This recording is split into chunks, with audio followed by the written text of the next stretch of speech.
Okay, we're going to call this meeting to order. Thank you all for showing up. The land on which we gather today is the traditional territory of the Anishinaabe, the Haudenosaunee, the Attawandaron, and the Mississauga people, many of whom continue to live and work here today. This territory is covered by the Upper Canada Treaties and is within the land protected by the Dish with One Spoon Wampum Agreement. Today, this gathering place is home to many Indigenous people made up of First Nations, Inuit, and Métis. The Dish with One Spoon Wampum Agreement should remind us of our responsibility to ensure the Dish, the territories in which we live and work, is never emptied, and that we take care of the land and its inhabitants in a way that ensures its future sustainability. So welcome to this hearing of the Committee of Adjustment for the City of St. Catharines. Everyone present will be given an opportunity to comment on the applications being heard. Please note that the Committee of Adjustment hearing is being recorded, so you can go home and watch it all again on YouTube with popcorn. There are two major types of applications to this committee: applications for consent and severance, and applications for minor variances to municipal zoning bylaw requirements.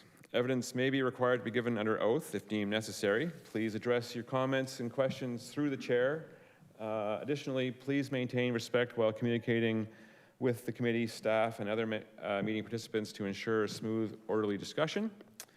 Copies of decisions will be mailed to the applicant and any other person who appeared before the committee or filed a written request to receive a notice of decision. Pursuant to the More Homes Built Faster Act and in the matter of consent applications, the applicant, the minister, or a specified person or public body that has an interest in the matter has the right to appeal either the decision itself or the conditions of the consent to the Ontario Land Tribunal within 20 days of the mailing of the decision. Minor variance decisions may also be appealed. However, they must be made within 20 days of the making of the decision, and the cost of an appeal is $400. Are there any amendments or additions to the agenda? There are. Earlier today, a memo was circulated for 41 Emmett Road regarding an additional variance applied for A6025. As the variance is being added, the committee will need to confirm whether the notice is to be recirculated or whether the committee is satisfied that recirculation is not required, and therefore will be making a decision on the application this evening. A correction to the maximum lot area for the duplex dwelling on the notice of hearing for A6125. The request states that it's 848.07 square meters, but it should state that it is 848.7. An additional comment was received later this afternoon for A5925 for 84 Van Sickle Road. If copies are on your desk, if the chair would like me to read those comments before that application, I could do so. Thank you so much.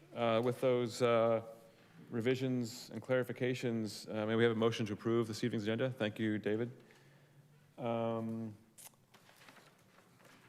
may we have a motion to adopt the minutes of the last couple of meetings? Thank you, Tom. Does any member of this panel have a conflict of interest in any of the applications being considered at this hearing or the previous hearing if they were not in attendance? I do not. No, no, no, no, and no. Okay, that's no. Are there any requests for withdrawal or adjournment? There are none. So we will then launch into our docket of files, starting with 7 Tasker Street.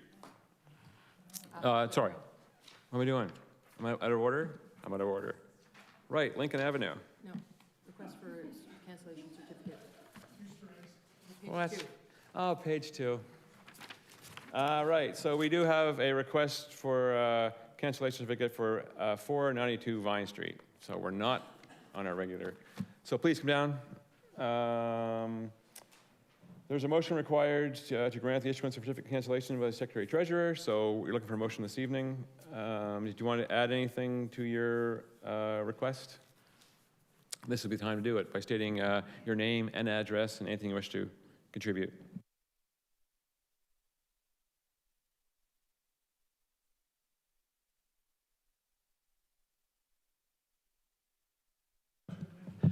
I'm sorry. Hank Nauta.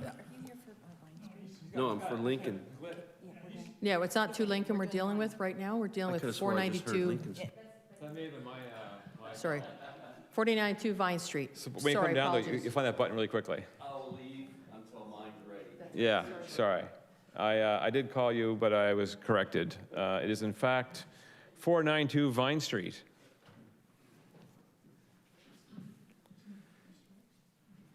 It might be 3 strikes. So you'll know where that on button is, and you'll give us your name and address, and tell us anything more. Oh, is it right? Okay. And turn it off when you're not speaking. Okay. All right, so is there anything you wish to add to your request for the cancellation certificate? No, just as is.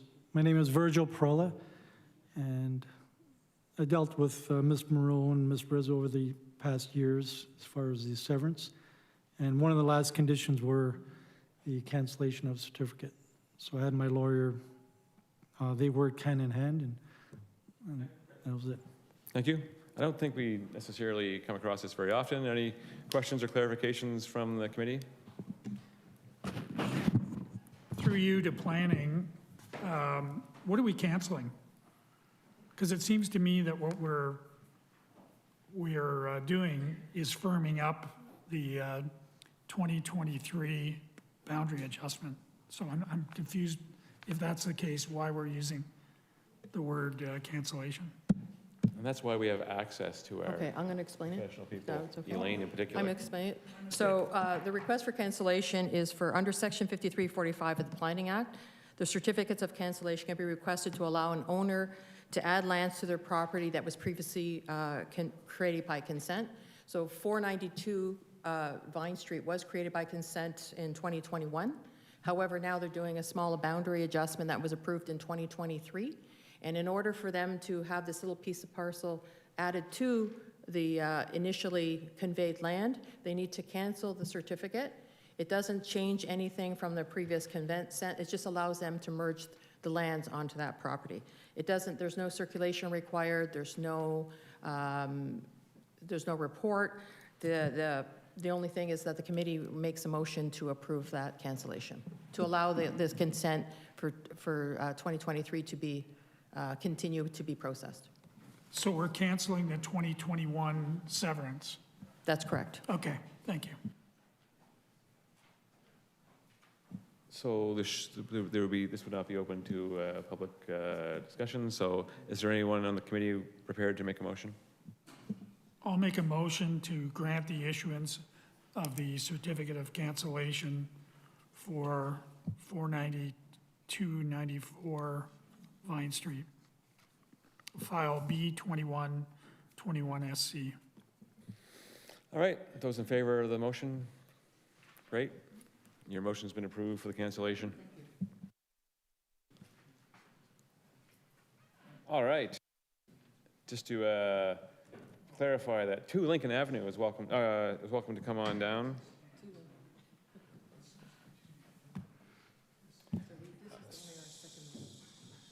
Yeah. So this is a minor variance application related to parking for proposed attached accessory dwelling unit. The reduction in required parking for accessory dwelling is from 0.5 to 0 parking spaces. You'll have to imagine what 0.5 parking spaces might look like. Again, if you could tell us who you are and give us an address where we can find you, and if you have anything you want to add to your application, now's the time. Thank you. My name's Hank Nata from Nata Home Designs. Our office address is 1789 Merrittville Highway, Welland. I'm the agent for my client for this application. Our client had hired our company to provide the design for converting their detached garage into an ADU. And we're here this evening looking for the minor variance for the approval of the reduction of the parking space requirement. And at the same time, I'd like to add that we did receive a letter with this application from a neighbor. I believe that was the neighbor at the address of 198, asking to make sure that with the approval with this minor variance application, that to make sure that they maintain the space for access into their backyard that is an access off of Lincoln Street to 198 Oakdale.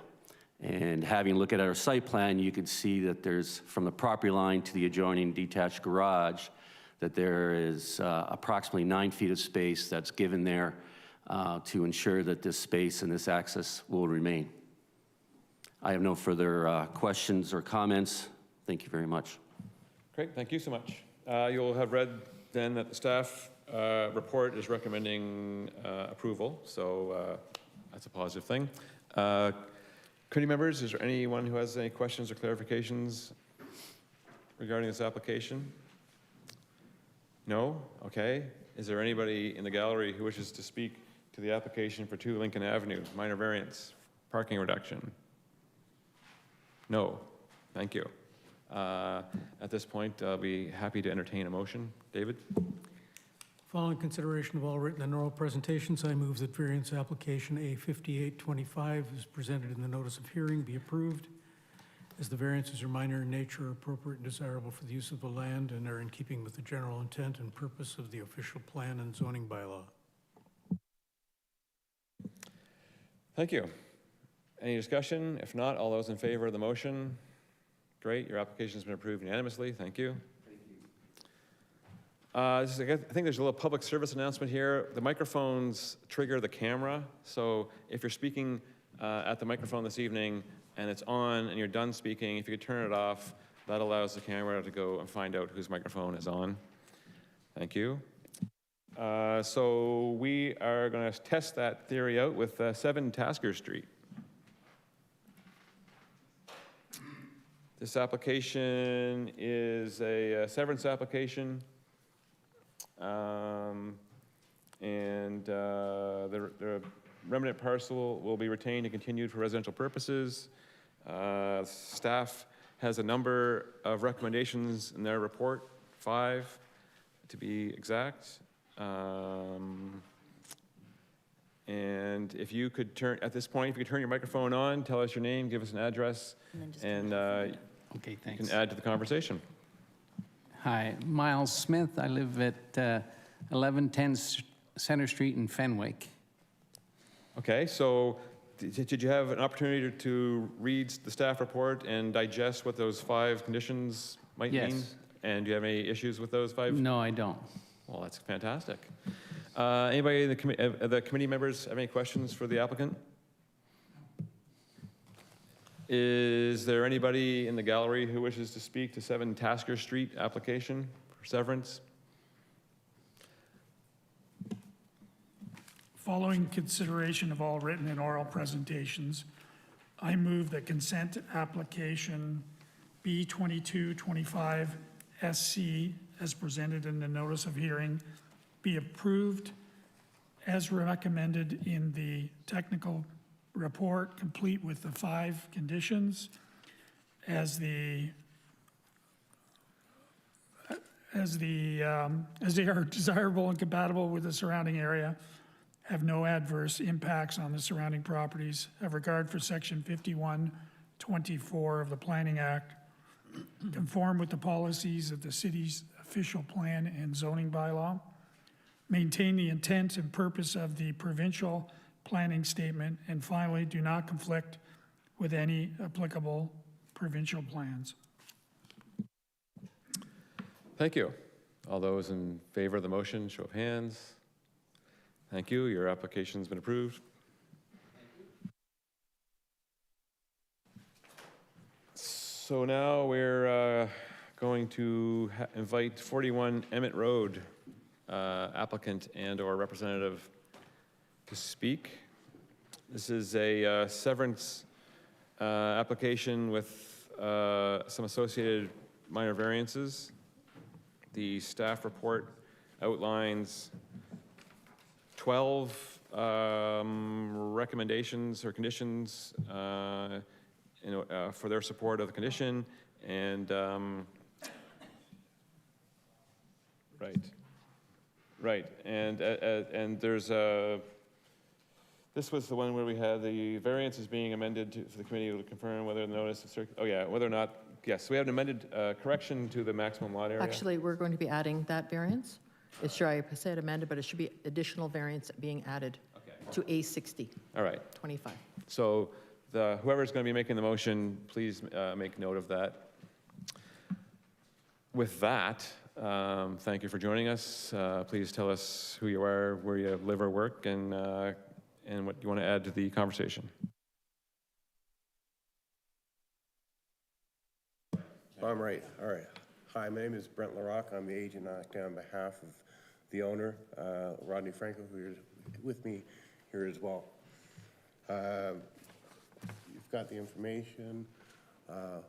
Rodney has some additional information that he'd like to add for your review. So at the moment, though, let's just talk about those 10 conditions that the staff has outlined. Are any particular issue with any one of those? 12? They're the typical things, but sometimes people like to complain about them. Right. Sorry, but what you're referring to is the recommendation. The staff report recommendation to have allowed them to support it. They approved. They proposed conditions. Fine. That's fine. So.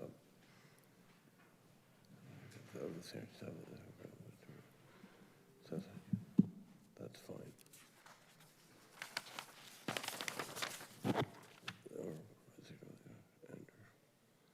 Yeah, that's fine. Okay, so there's a couple. Can you turn your mic on? Sure. Good evening. I'm Rodney Franco, the owner. There was a couple of points here that I just wanted to touch on. There's a condition here for the sewer. It's still not clear what our best option is as far as where to connect. The engineer that I've hired is stating that under Emmett Road is the best option, because in the pre-consult meeting comments, it was stated that I have to extend the sewer main at my own expense, because it does not extend to the lot line. So there was some talk here about there's a rear stub connection in the southeast corner, and that is not going to be feasible to connect to because of the grading challenges on the property. So it's in the very bottom corner of that drawing. Part 10, I think, is the easement underneath lot 8, directly behind the property. And in order to extend that main would require you to extend it all the way up into the lowest part where the elevation changes over, I think it drops like over 10 feet. So there was no way to maintain cover and utilize that rear stub there. So I just wanted to make that point, which I submitted a written comment about that as well. Okay, so basically, you haven't resolved how you're going to do it. No, I have submitted a drawing to the engineer of the city, Shamar, I believe his name is pronounced, and I still have not received a response back on that email. Okay. Any other items which? Other than that, the only other comment I have is about the cash payment of the tree of $21.75. That tree was recently pruned, if you want to call it, by the utility, because it's directly underneath the hydro lines, and they cut more than, I would say, 70% of the canopy of that tree, which is cause for concern. The tree is not doing good, and it looks horrible now as well. So I'm not sure if it's entirely fair that I have to pay for removal of that tree, but since it's a city-owned tree and it was pruned by the utility. Well, let's see if anybody from the city planning has a comment on the application of this fee relative to the removal of a tree not on private property. and the state of that, and if there's consideration for the current state of the specific tree. To the chair, the tree removal fee is based on the fact that this tree has to be removed to accommodate a proposed driveway. It does relate to the entire tree coming out, so that is directly a cause of the development, not based on the pruning. I'm not sure of the current condition of the tree personally, but the comments that we received from our CRCS department who comment on this and our forestry staff who comment through them is that this fee is required to take the tree out, and that is required because of the driveway. So there's no information about pruning here, but there also doesn't appear to be leeway there because that is different than removal, and the removal is directly related to the development. Okay, thank you. We can, as the evening goes on, if there's other questions and clarifications, we can, might come back to this, but any other of the 12? Not specifically on these. The only other comments I have was about the overall submission in regards to the relief that we're requesting for Part 1, which we submitted as 370 meters squared as the required relief, and that was changed by city staff to 700 meters squared without our consent. So that's where this amendment comes in from today. So I just wanted to touch on that, and I have a couple of points that I wanted to make on that if now is the time. Okay. So I understand from staff's correspondence this morning that the committee will first need to determine whether the variance can be considered this evening or if it needs to be recirculated. The reason this question has come up is because staff changed my requested relief from 370 meters squared to 700 meters squared without my consent or public notice, something their own memo now acknowledges. Given that this was an administrative change, not a substantive one, and that no one would be prejudiced by restoring the original relief, I'd respectfully ask that the committee proceed to consider the variance as we originally filed at 370 meters squared relief. So the existing property has a single detached dwelling on about 0.27 hectares.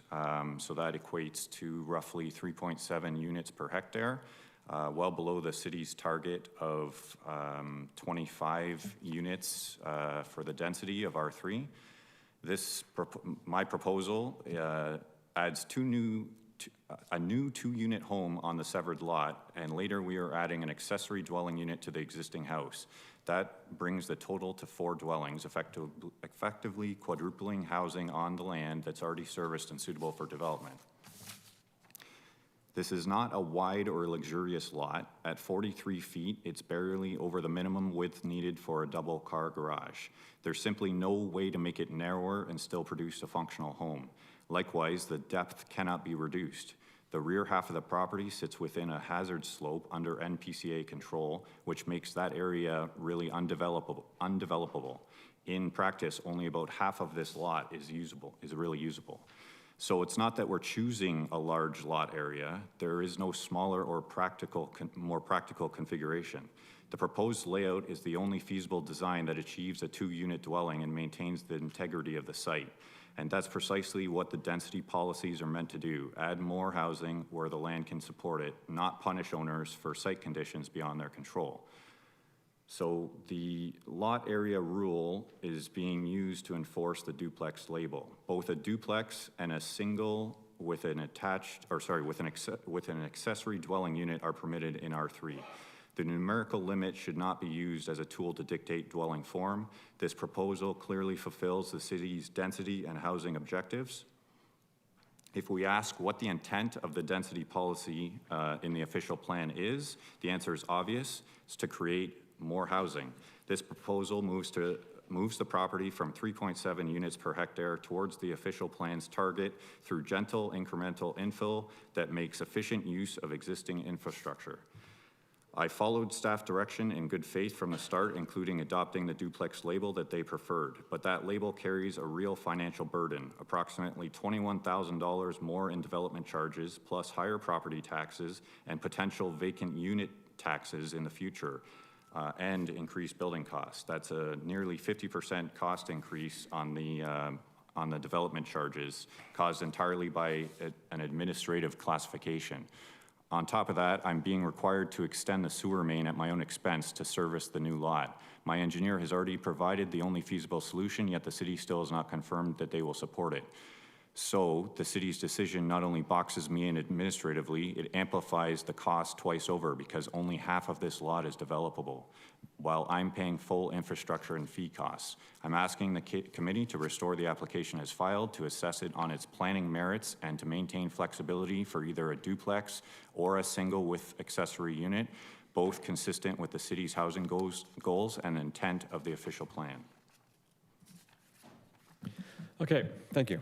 So just to add to that, I mean, the zoning bylaws that govern this property are in fact bylaws. So the application of those to the staff's application of those bylaws to your property, where they do or do not fit, is kind of like a black and white decision. So if they don't fit, then there's a requirement for us to vary them and so forth. So that's why we're here.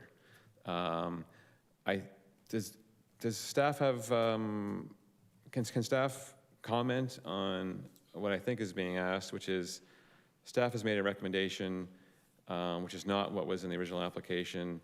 It was only recently that the applicant realized that there is an area change.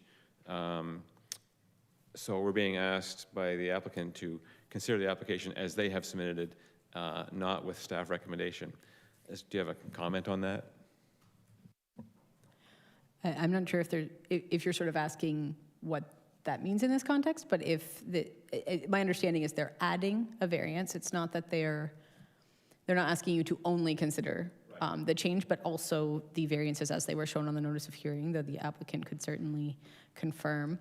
Staff have prepared an addendum, a memo addendum to the report with staff's recommendation on this additional variance that was not initially included correctly on the notice of hearing. And then it is the committee's decision whether that can be heard tonight without recirculation, since that was not technically provided on the public notice that was mailed out for this. So I hope that it provides some information to clarify that. But staff's opinion is in the addendum that was sent out to the committee. Are there any questions from Tom? Through you to staff then, so for application A6025, we need a fourth variance that we first need to vote on. Have a motion to even consider that being an increase in lot area from 340 to 848.7? Or 370? So could you just read that, say that one more time and speak into the mic? It sounds like to me we need an additional variance for application A6025 to increase the lot area from 340 to 848.7. Is that correct? Is that correct? 370.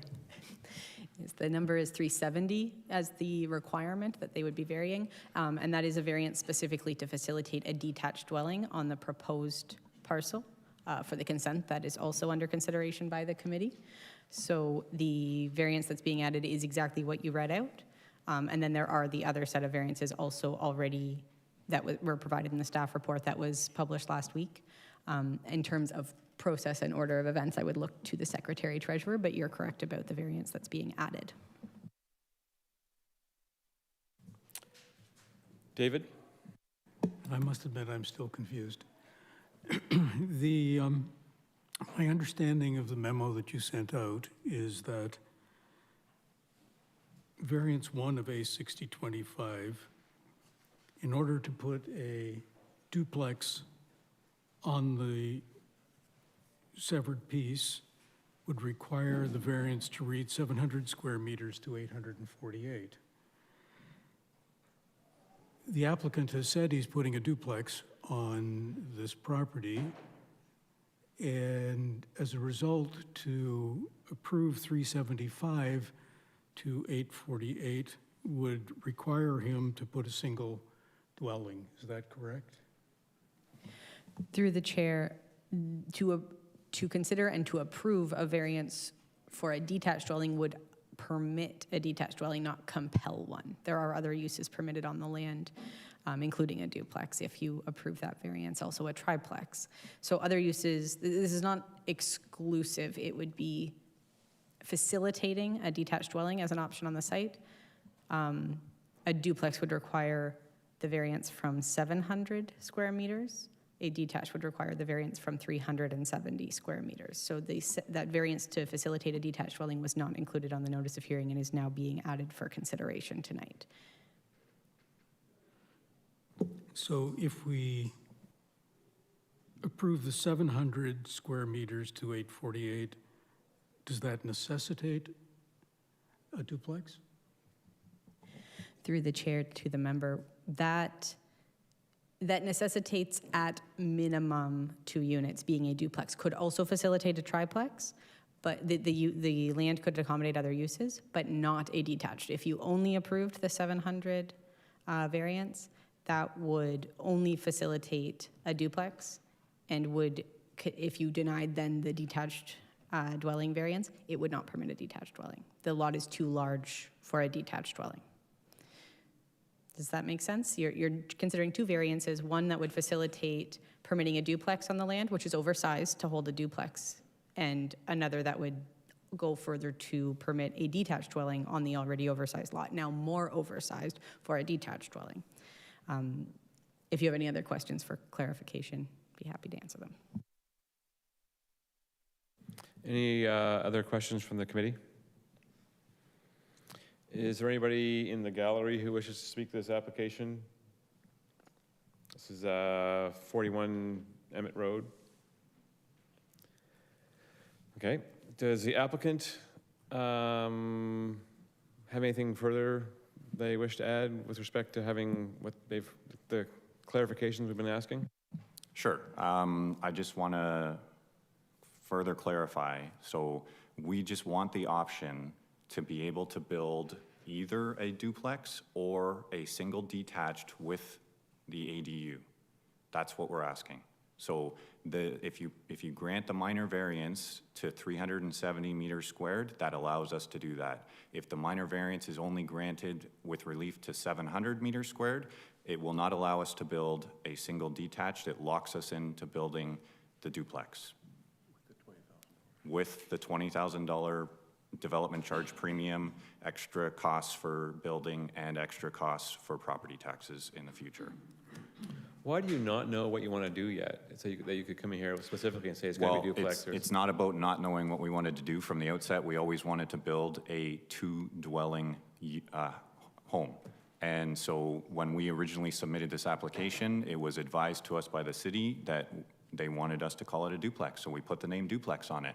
And I didn't fully understand what that would bear with it, these extra costs, and that there would be that much of a difference between a single detached with the ADU and a duplex. So physically, my understanding is a duplex is you can have two equal dwelling units, but an interior ADU is one is subservient, so one is 60% or up to 60 square meters, certain percentage smaller. Yes. So the duplex allows you to have the largest of 2 possible dwelling units. Right, and our drawings show that all we're doing is the basement is the second unit, so it's not as big as the upstairs unit. So in this instance, the single plus ADU option is the more ideal option for us, and it still fits this exact house plan. Like the house plan wouldn't change no matter which option it was. It fits both options. It just, for us, it's obviously a bigger financial burden and potential further costs even down the road if the city adopts a vacant unit tax as well that some of our neighboring cities have adopted. That's something has been brought to my attention, and it's a little bit concerning. Why would it be vacant? Well, it shouldn't be, but Right. you never know what could happen, right? And in the future, Yeah, right? Like the plan is to rent it out, obviously, but if the needs change of our family or whatever, and we decide not to rent that out anymore, I don't want to be penalized for it. Our family is growing. I have a young family. I have 2 children now. We hope to have 2 more children. It's a lot of children. Good luck. So my understanding is that there's a size-specific lot for either one of these two building types, which will generate 2 units, but in some case, it can be 2 equal units, or one larger, one smaller. And the applicant is asking for a decision that gives them they can make the decision in the future on what they want to do. But the city's saying, well, no, that we should consider picking the lot size relative to the unit, the building type that's going to be built. Tom? Through you to the Secretary Treasurer then, do we need to add a 4th variance and vote on that to hear it? Or can we simply modify variance 1 to open up the option for a duplex to any type of dwelling? The additional variance is specific to the detached dwelling, and if you change, I mean, the planner can clarify that, but the option 1 is for the duplex that they're also applying for. But I could let Charlotte answer your question. I'm reading the omission here, and it says to increase the lot area from 370 to 848.7 without specifying the dwelling type. That's the additional variance, or can we modify variance 1 to that effect? The staff is ready to clarify that for us. Through the chair, that sentence that you just read was referring to the fact that the requested variance on the application form, where the variance was noted as being from 370 to the larger lot area, didn't specify the dwelling type it was referring to, but was implicitly referring to a detached dwelling, because that was the requirement they were requesting to vary. And the applicant has since confirmed they do intend to facilitate a detached dwelling with that. The variance that you're asking about changing is the one that's specific to a duplex. Each of these variances would be varying different clauses or different provisions in our bylaw, one for a duplex, one for a detached dwelling. They're similar in that they are both for maximum lot area, but they couldn't be one in the same variance for any dwelling because they're both being varied from different numbers. The number they're being varied to is the same because the lot is a set size, but what they're coming from is different. So 2 different variances, one for a duplex, one for a detached, that both are to be considered if the applicant, they're looking to facilitate either one. So even though the applicant hasn't decided which, the city wants to tie the building type duplex or the other type to this, one of those 2 options. So if we choose to hear it, do we have to say because it's minor for lack of for a new notice of hearing? But the 4 tests would still apply, but you would have to outline that the committee is satisfied that no further circulation is required. Can I make a motion? Sounds like you're getting ready to make a motion. I move that we add a variance to application A6025 to increase the maximum lot area for a detached dwelling from 370 square meters to 848.7 without a new notice of hearing and circulation.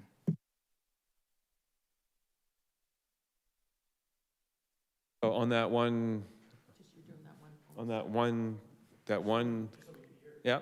Just so we can hear Yeah, it, so, even though we have. is there clarity among those who are about to vote? David? One presumes we have to remove the word duplex from the variance.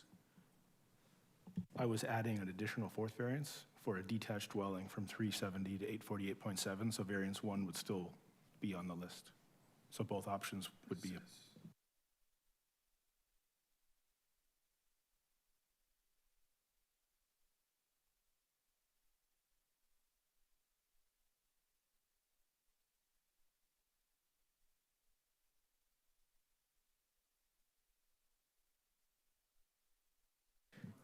So in the sense that this is a public conversation, you should be speaking over the microphone. It was pointed out that application A60 seeks relief for the following variance for a proposed duplex dwelling. What we're talking about is a detached dwelling. The additional variance is for the detached dwelling. The existing variances that are in the notice are for the duplex. It's one or the other. We wouldn't have both. So I think that you could read in, you could possibly, if you decide, read in the motion as staff has recommended. We can vote on it. If it fails, then there's an opportunity to to revise it. And if staff has more clarity to add, this would be a time, thank you. Through the chair, I believe I understand what the member is concerned with, that the sort of the overarching bit is that all those 3 variances are for a duplex, but 2 of those variances are not specific to a duplex. They are for a driveway and a garage. Those would be variances that would apply in either case, I believe, is the intent of the applicant. So I understand your concern. I'm not sure if legally it matters what that sort of intro says, but if you'd like to be clear that you're making a decision on those variances for either, then that's okay. They are general provisions in the bylaw, so the wording of those individual variances 2 and 3, I believe, do not need to change. But if you'd like to be clear about your intent, those could apply to either dwelling type. Somehow it seems to me like we just need to decide, are we reading this in for one or the other, or we're leaving it open for future decisions? So I think we should pick one. Carrie. So, through you to Charlotte, I think I heard you say where where it says application 6025 seeks relief, blah, blah, blah, for the following variance for a proposed duplex dwelling only refers to the first variance, because it doesn't say variances. Is that what I'm hearing? Through the chair, it is only necessary to refer to the first variance. At the time that was written, it referred to all of them because the approach that was taken at the notice of hearing was that the only thing being considered was a duplex. But yes, it only applies to the first variance. The other 2 are general provisions and not specific to duplexes. So if you approve them as they are written, you could be clear that they would apply to either a duplex or detached.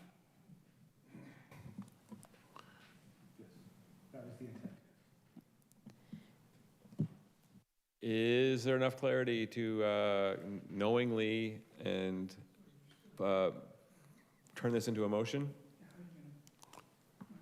Gail? To summarize, once we approve or let's say we approve item 2 and 3, ultimately he's allowed to do a detached, but the limitation is just number 1 where it's duplex. But if you approve all of them, then he's flexible, but if you approve one of them, he has to do a duplex, basically. Yeah, I mean, normally the applicant knows what they're going to do, and it's easier for us. But in this case, they're asking for a little bit of a lane to make a future decision. So either we're fed up and we're going to just pick one of these 2 options and get it said and done. How would I just clarify the motion, if I can? Do it. Application, I move to amend application A6025 to say, seek relief from the City of St. Catharines zoning bylaw 2013-283 as amended for the following variances, and removing the specific wording about a proposed duplex dwelling. Amending variance 1 as noted to reference 848.7 instead of 848.07 square meters, and add an additional 4th variance that was discussed to allow it to be heard tonight and increase the maximum lot area for a detached dwelling from 370 square meters to 848.7 without a new notice of hearing and circulation to be provided. It's, well, if you're reading this entire motion, then you have to go through and give the rationale. And Well, the motion was to amend it to facilitate the addition of the 4th variance that we need to vote if we want to hear that tonight without a new notice of hearing. Are you happy with that? And with we need the reasons to add, include the reasons. That's what I was supposed. You still need to go through the Because it's minor in nature, appropriate and desirable for the use of the land, and is in keeping with the general intent of the official plan and zoning bylaw? All right, so in the discussion mode still, judging from the expression to my right, it sounds like, from what I understood, you're keeping 1 in place and removing reference to detached dwelling unit, and you're adding a 4th variance, which specifically mentions,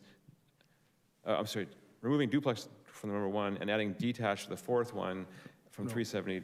I'm removing duplex from the main body of application A6025 because that's confusing, so it's more housekeeping. Keeping variance 1 to reference for a duplex and adding the 4th variance that is wants to be heard tonight about adding a fourth variance for a detached dwelling from 370 to 848. I think we have to pick one or the other. We can't, I don't know. I feel like, I guess among ourselves, David, do you have any wisdom to shed? Through you to planning. If we were to revise A 6025 to remove any reference to duplex dwelling and revise variance 1 to 370 square meters to 848.7 square meters, my understanding from what you said earlier is they could build a single-family dwelling, a duplex, or whatever on that property. Is that correct? Through the chair, no, that would prevent them from being able to build something that is defined as a duplex on the property, because this site is oversized for both a duplex and detached dwelling. Okay. It's a medium-density property. It has various uses permitted, including triplex, fourplex, townhouses. In this case, a duplex or a single fall outside of the density. So both would require a variance, just of varying scales. So the applicant is requesting both. From my end, it sounds like the proposal from the member to change this does make sense from a housekeeping and logistical perspective to be able to hear it. I was a little concerned that he read out the 4 tests of a variance when adding it. I think there was some concern that he may have been sounding like he was approving the variance he was adding as opposed to approving the addition of the variance to the agenda, which is not the point we're at, the consideration of the variance. Okay, so procedurally, just amending the scope of the application. We're in voting mode now, so it's over for you. So procedurally, if we're just making amendments, there's no tests because we're trying to shuffle the order here. So you were correct in that you didn't have to do that. If I may, I believe I heard the applicant ask that we consider 370 square meters to 848.7. That being the case, I think we should remove duplex and do the 370 to 848. That's what I'm leaning toward, only because they're two different animals. There's a definition, and a detached unit with an interior accessory dwelling unit is one thing, duplex another thing. That's why there's a cost difference. And if we approve the one that doesn't have the immediate cost difference, if we approve it in a way that there's not a duplex, then they can go ahead and do it. And in the future, if they want to do a duplex, they come back for another minor variance, I think, to make that happen. So if anyone feels that they are prepared to make a motion and they think that picking one or the other is the way to do it, then that's probably good. We have a motion on the floor. Well, we can withdraw that motion and start over, right now that motion was to remove the duplex dwelling reference to the overall application and for adding a fourth, which specifically says detached with increasing the maximum lot area from 370 to 884.7. That's correct, but also my original question was like David's. It seems cleaner to just amend the first variance, but there was a note that in order to hear this at all, without a circulation, we need to add the variance and consider both. And even consider if we want to hear that without a notice of hearing. Well, the very first thing is, do we feel that the complexity of all this was not caught in the original circulation, and it's significant enough that it should be recirculated? So is there any understanding on voting on that, perhaps? So just to clarify, the basis of my motion was that application A6125 is already approving an increase from 370 to 1,697.9, this being about half of that. So that was the basis of hearing it tonight and not having a new circulation. David? And I think it should be recirculated so that it's clear what we're voting on. I feel like that's probably a good idea. So the motion on the table, are you willing to consider withdrawing it and allowing David to make a motion to recirculate, or do you want to make a motion to recirculate? Do you agree? It sounds like we should just vote on the motion on the floor, which is to hear it or not tonight. Okay. Well, that's, Except we can vote on it. The motion you and put see how- forward stipulates the addition of the two pieces. The fourth variance being either a duplex or a detached dwelling can be considered, and the lot area increases either or. Well, to no fault of our own, the confusion here puts the applicant at risk of us saying, well, I'm not gonna, I'm not exactly sure what I'm voting on. They're gonna lose their application. So at least if there's a recirculation, they have a, The motion was to whether or not we can hear this variance tonight without a recirculation. If my motion is voted down, then we can't hear the application, it needs recirculating. okay, so we can vote on it. Did anybody need the motion reread? No. So all those in favor of the motion? Those opposed? All right. So the motion failed. So we still need a motion on what we want to do. Does anybody want, so that motion is now off the table. David? I believe that application A6025 should be clarified, recirculated for hearing at a later date. All those in favor of the motion for recirculation? 4 in favor, 1 opposed. All those opposed? Yeah, pick one. Okay, opposed. So the staff will be in touch with you with respect to the next steps and recirculating your file. Question. Is there a fee to my client for the recirculation? It's a valid question. I believe the answer is going to be yes. Who wants to answer that? Planning staff regarding a fee for recirculation? Listen to Dave. David? I make a motion that there be no fee for the recirculation. So a second, so there's a second motion now that there not be a fee for recirculation if there was one. All those in favor of that motion? Okay, so who cares? You're not going to pay one anyway. Question. Great. Thank you. Are we not hearing the application for consent in A6125 now?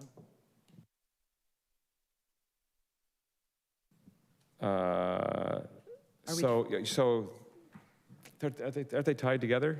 Because the line that separates them, If we grant the consent, we need the grant application A6125 to allow the existing detached dwelling. So to me, they're a little separate. I think we're done with the application with the voting. So we'll see. Could we get a motion, though, that those applications will also be deferred to the, at the same time as A60? Just to clarify make sure. They're all going together. They all go together. That's an amendment, an amendment, yeah. No, but the other two applications are included as far. Okay, thanks, you're dismissed. One more question. When will this be reheard then? Whenever the proper, well, it takes a month or so to prepare, is there? I think we'll try to get it on the next agenda. We'll The talk December about one? this tomorrow, and the next agenda is December 10th. Okay. Yeah, so to recirculate, update everything, and we'll go from there. All right. So moving on to our other file for 25 Towering Heights Boulevard.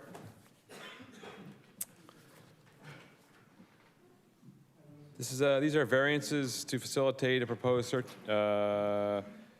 13-story apartment building with 180 units related to accessory structures, detached garage, entrance, and other variances that the applicant can walk us through, or agent.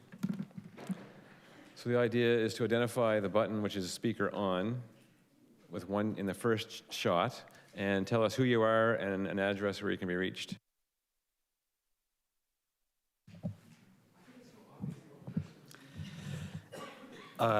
Through the chair, so my name is Mike Crow, C-R-O-U-G-H. I'm the agent for the applicant with a company called Arcadis.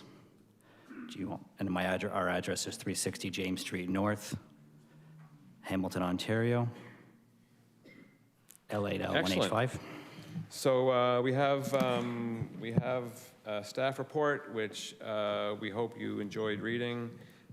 In that report, the staff is recommending approvals, and then also for some of the variances and rewording of other variances. Do you have any questions or concerns about what staff is recommending? So through the chair, I think we're in pretty good shape. I do have a presentation. I'm not sure if that can still be shared or how that would be put up on the screen.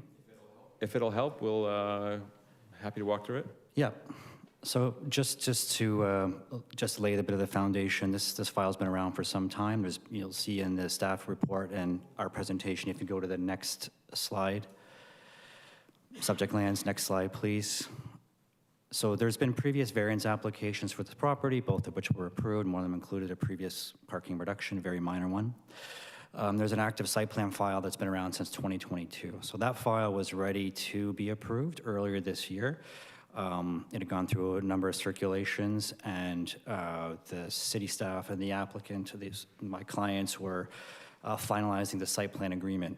During that time, my clients decided to look at this property again and request some additional units. So there was a proposed unit increase that obviously changed the variances that were approved before and kind of put the brakes on the site plan review process. So we were literally this close to the final approval and doing the agreement, which is the normal course. And so now we're here requesting an additional variances. In that time, in discussing the plans with zoning staff, some other variances were identified just in the zoning review. So there's a couple of things on this application that have not changed from the previous proposal, just have been clarified through review based on discussions with staff. So for all intents and purposes, the layout of the site is exactly the same as the committee would have seen before and as the staff were ready to approve. So mostly we're talking about potential internal modifications, which will be related to the unit count. So we can skip ahead so this is the site plan, which may look familiar. Next slide, please. Underground parking plans, so that's a big component of this application. Next slide, please. And these are the variances before you. So the one I really just want to discuss is the required parking, and that's the third variance. So if we can go to the next slide. Our request really is just to approve the applications and the variances all as applied for. And we've given some rationale here. I think a lot of that's covered in the staff report. These variances make sense, and they are minor in nature. Next slide, please. The one thing we're asking for the committee to consider, and I don't want to get into it, it's not a very adversarial discussion with staff. They've been very supportive of this proposal, and I think it's been a good exercise in engaging staff on how to facilitate some more housing on this property in a respectful way. The one thing that is very important to my clients, and I think from a planning perspective, we just have a hard time understanding, is the request to implement this 0.1 visitor space ratio. So if you can go to the next slide, please. This is just a cutout from the plan. This is our site stats only, so this is not the whole plan. But this is what would have been approved by staff under the existing application, site plan application. So before, with the unit count at 166, we applied the parking ratio, and we would have had 7 visitor parking spaces. So that's what was on the plans to be approved. Now we're upping the unit count to potentially 180. And if you could just go back to the slide before this one, please, quickly.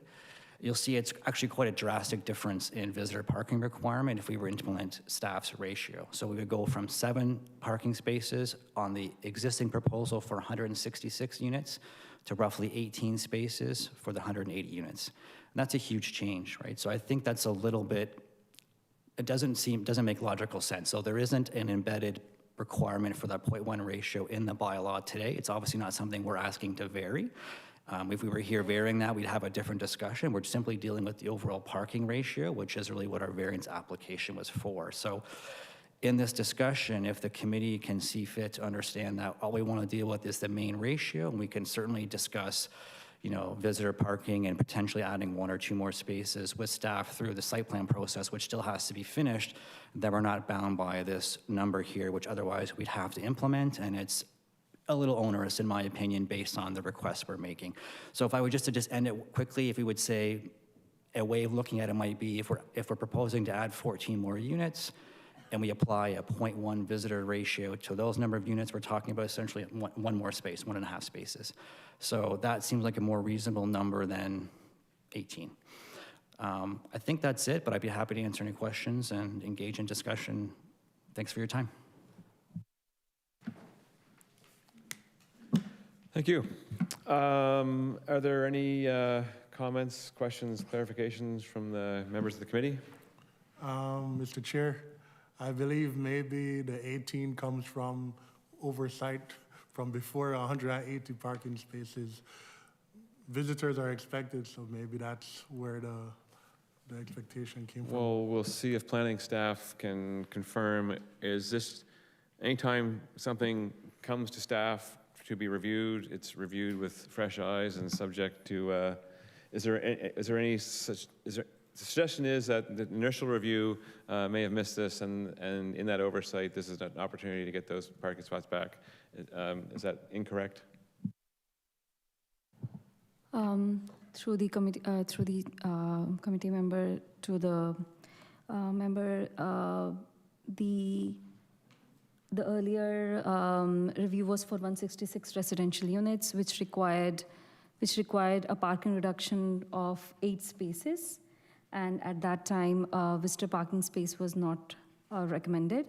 But at this time, reduction of 22 spaces have been requested, and for these kind of reductions, we have been consistent to require visitor spaces, which is 0.1 spaces per unit, out of the total 1.13 unit per space as requested by the applicant. So essentially, the reshuffle, in this application, the reshuffling of parking, just the request, the scale of the request has and okay. So kind of to your answer. Does just one quick second. Any more questions or clarifications from committee members? Is there anybody in the gallery who wishes to speak to this application? If there is, so is there a dedicated spokesperson? Okay, so you'll be seated at the head of the horseshoe. There might be a sign there. One of you at a time.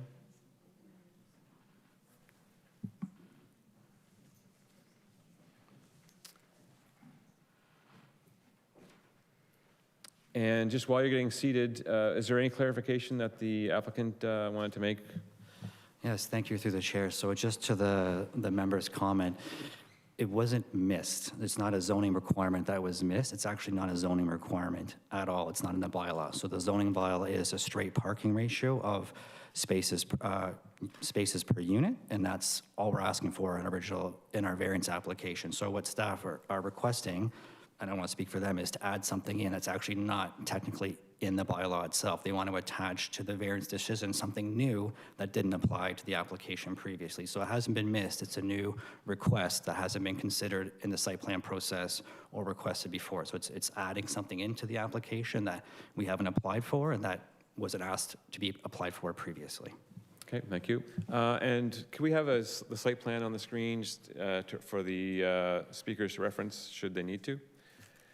And now it's your turn. So if you turn your microphone on, nice. Good day. Name Ladies, and gentlemen. name and address, that'd be great. My name is Paul Hicks. I'm with 15 Towering Heights Boulevard. The address is L2T3G7. I'm a unit owner, and this gentleman is another one of the members from our building. Yeah, I'm Matthew Merritt, also in 15 Towering Heights. I sent a letter along just representing 15 and 35, the 2 adjacent buildings, as long as 7 pages of signatures, just with owners from the buildings, just to express our concerns regarding the variances. So specifically, you will speak to your concerns. Okay, our concerns specifically. Starting off, we have a background with this company. Living at 15 Towering Heights, 32 and 40 were built over a 4-year time period.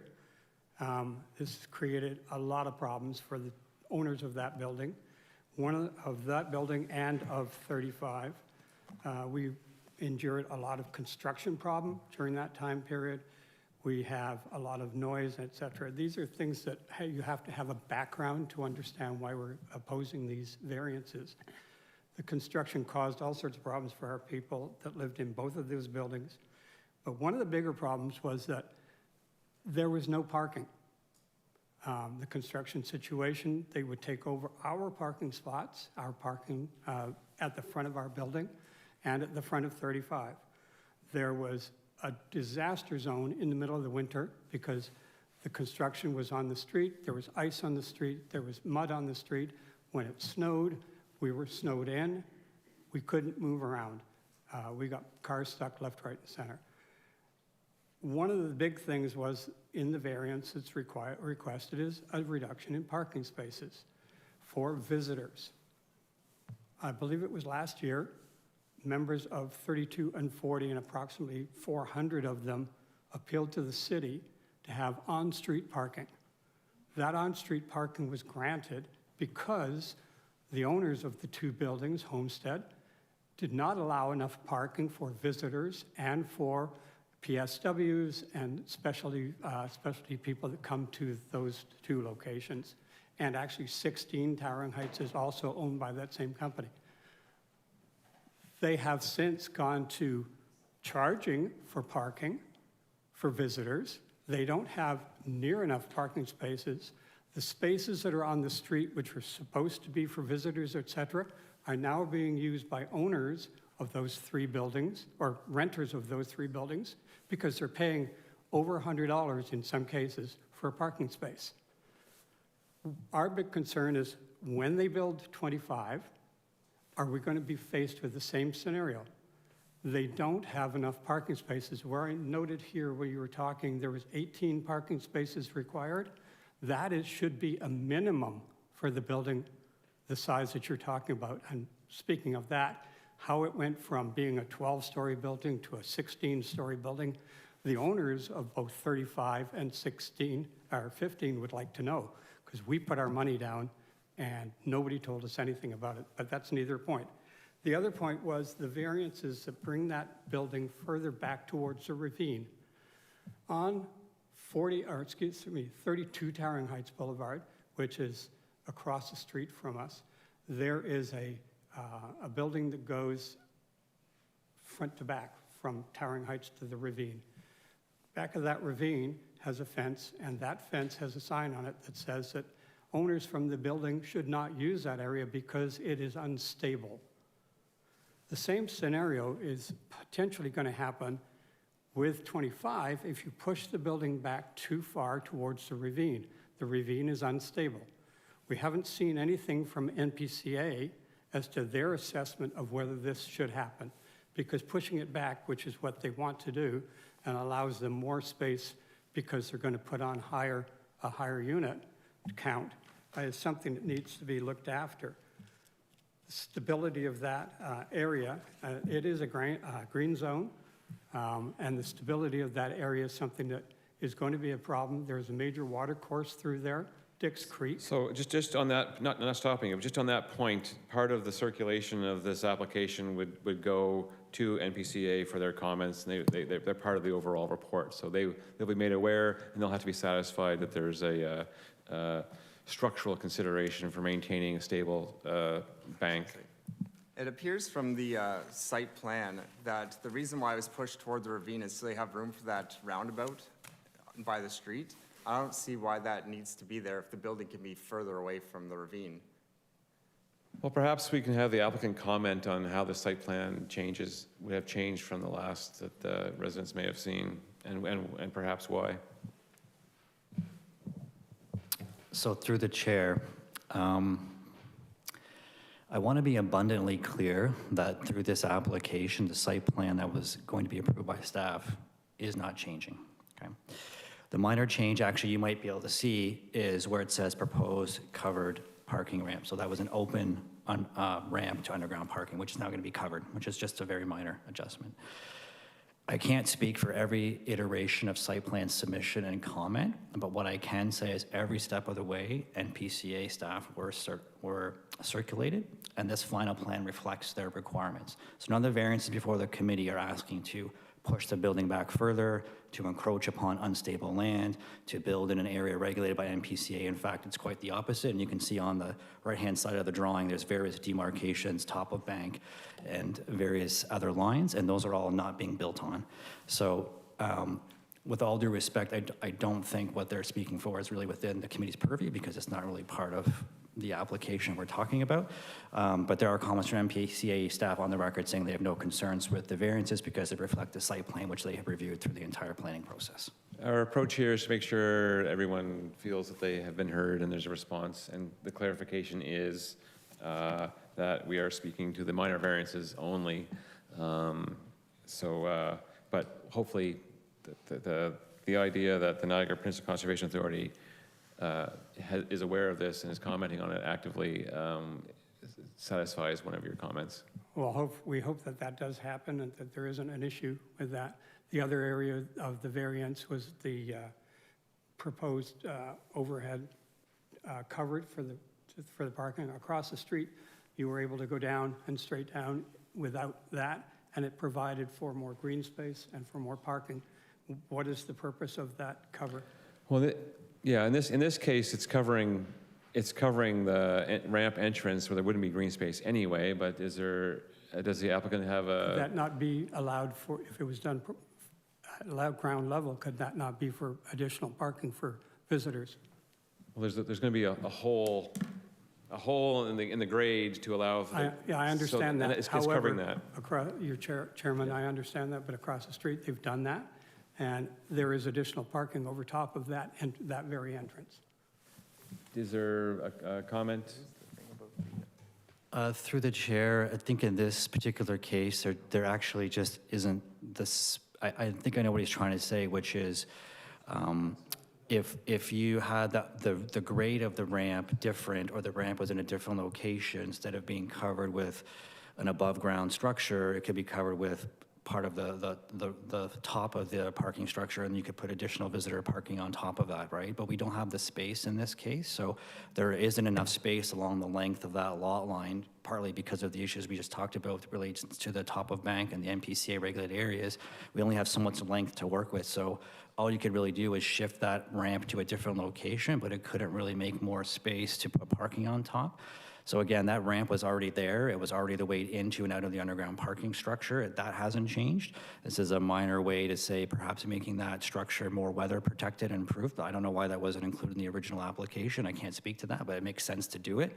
And it's not really taking anything away from the site. It's just adding something to it in a way that might make that ramp more useful and weather friendly come, say, winter or whatnot.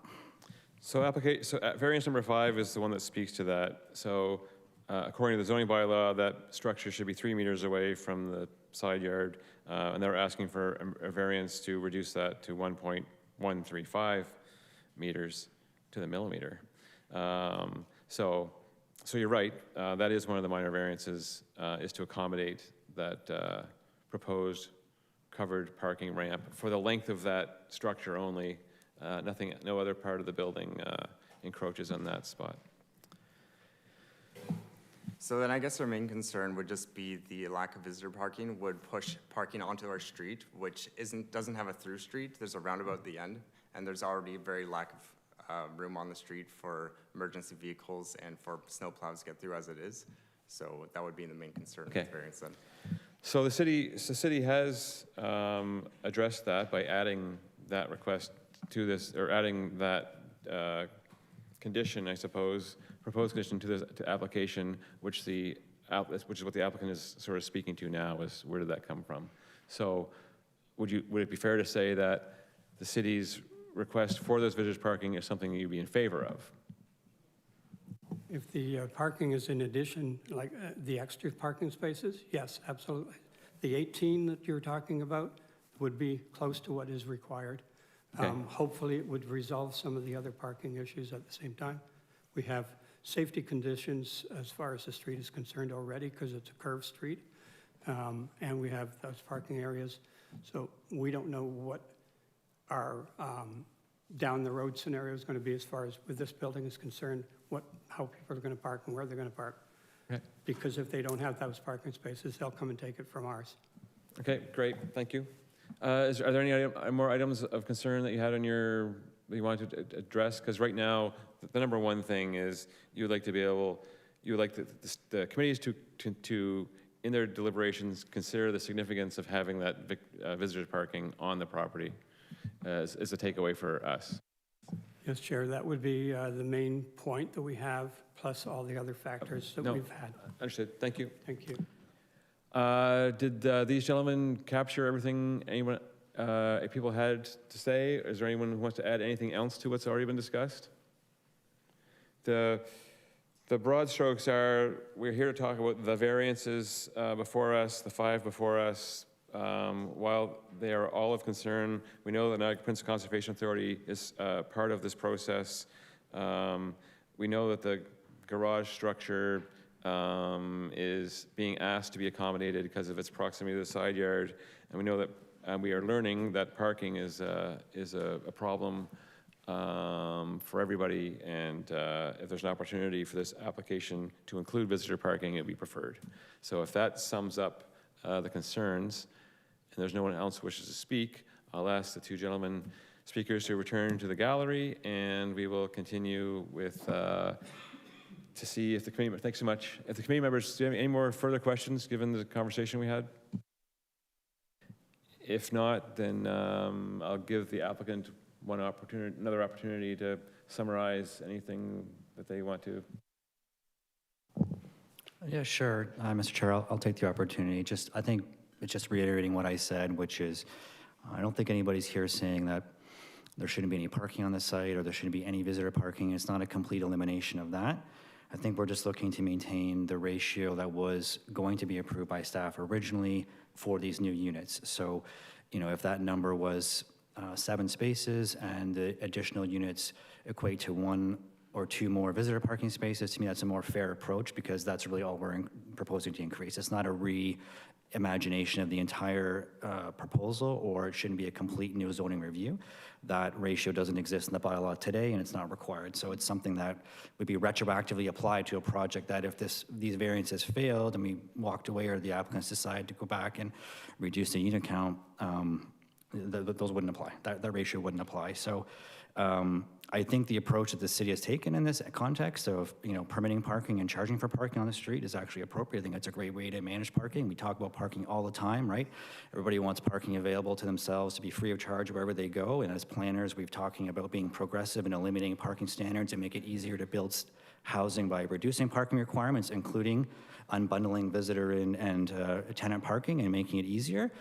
And I think it's a progressive approach that doesn't require forcing somebody to put parking on their site when the need isn't always going to be there. And I would just, it's a very simple example, but recent Thanksgiving holiday, some of us may have had large family gatherings over to our house. Well, our individual houses don't have 13 or 14 visitor parking spaces. We can't accommodate every visitor that comes to our house on our property. That's not the way that they're built. And it's no different here. If the street parking is available, you would want your residents or your loved ones or your family to be able to park on the street and walk to your dwelling. It's no different, right? So I think that the philosophy is the same.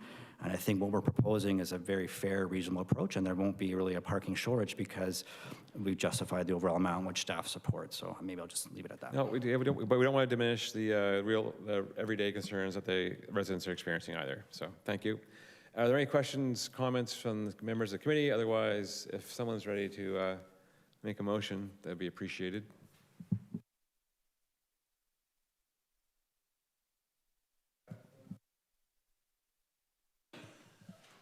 Dale's stepping up.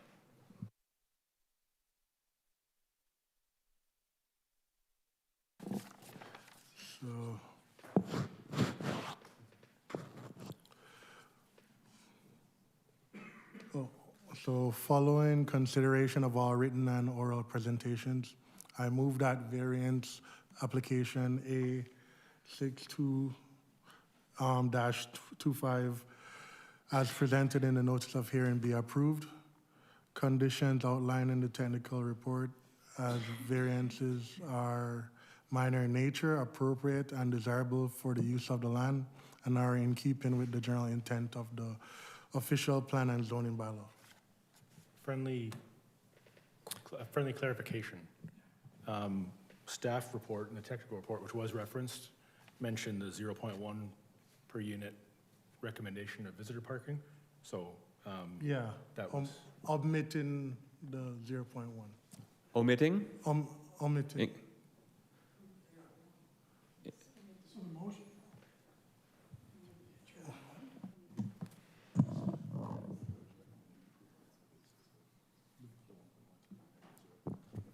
I'm not clear as to whether the motion is in keeping with the technical recommendation? report or the application.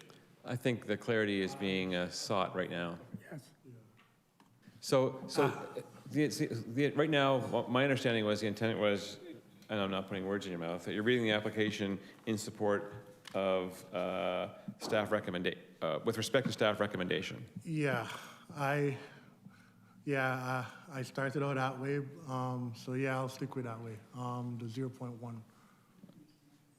I hold the 0.1, as in it, according to how the staff Yes, mentioned it, the okay. 0.1, yeah. So, just one clarity, just for, so your motion is read with respect to the support of staff recommendation for approval of variances 1 and 2, for the rewording, reconfiguration of variance number 3 to allow staff recommendation to approve as they've recommended, and then staff had recommended 4 and 5 be approved. So as the staff report suggests, is Yeah. what your motion is. Yeah, Okay, yeah, I should have opened that page up to read Okay. that part, yeah. all right, Yeah.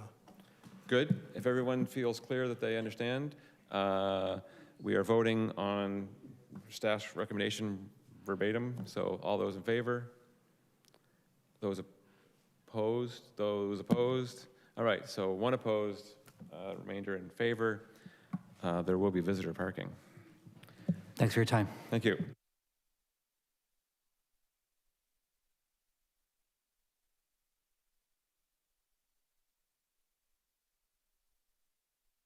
All right, 18 Valley Road.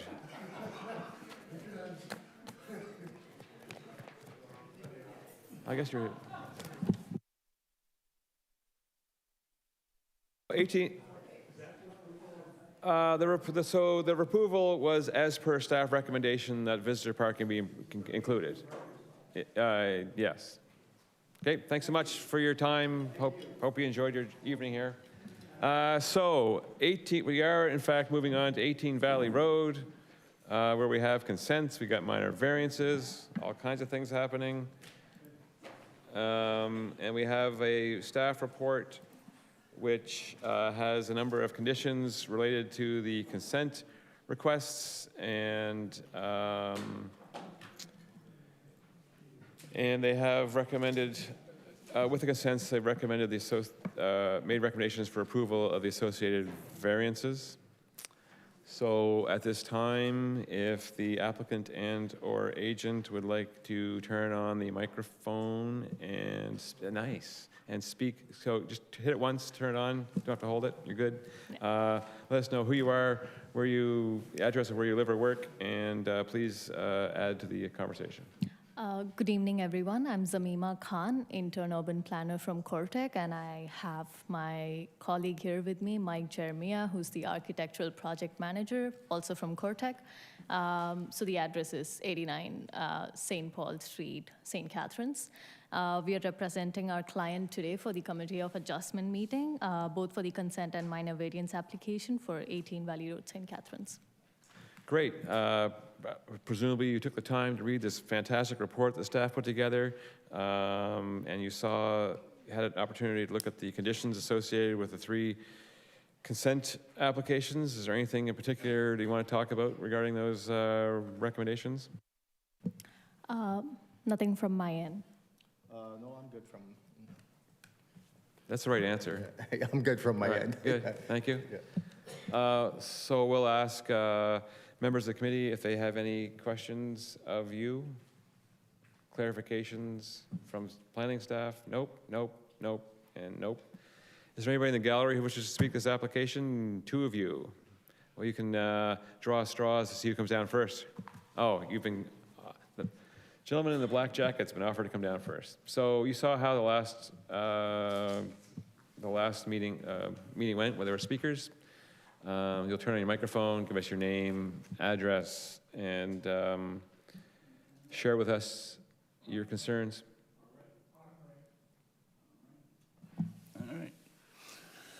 My name is John Clark.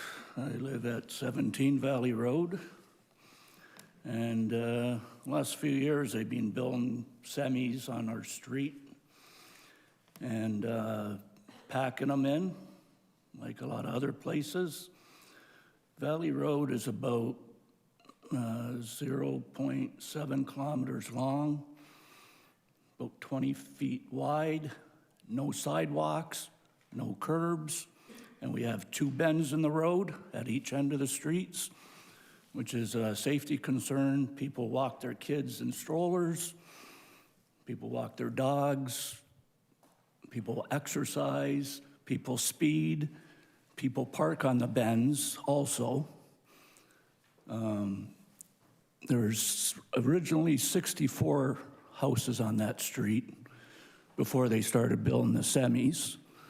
And most people have at least 2 cars. So you can double the 64, so there's 130 cars on that road, if not more. People speed, like I said. When they build the semis, contractors park on people's yards, in the ditches that we look after. They don't care. And actually, my neighbor at 19 Valley Road has a daughter in a mobile motorized wheelchair because she has no legs, which is safety also. There's only 1 sign on the street is for no parking, and that's on the far end of Valley Road, closer to Pelham Street, and it's only about 20 feet from the sidewalk to Low Street. We don't have any other no parking signs on the curbs, the bends, just nothing. So just as you bring them up, so yes, you're right, the city zoning bylaw, official plan and zoning bylaw are geared to increasing density in low-density zones of the city. This application, just to clarify, is dividing the property up into smaller lots to provide, in their mind, the idea of more dense intensification of the lot.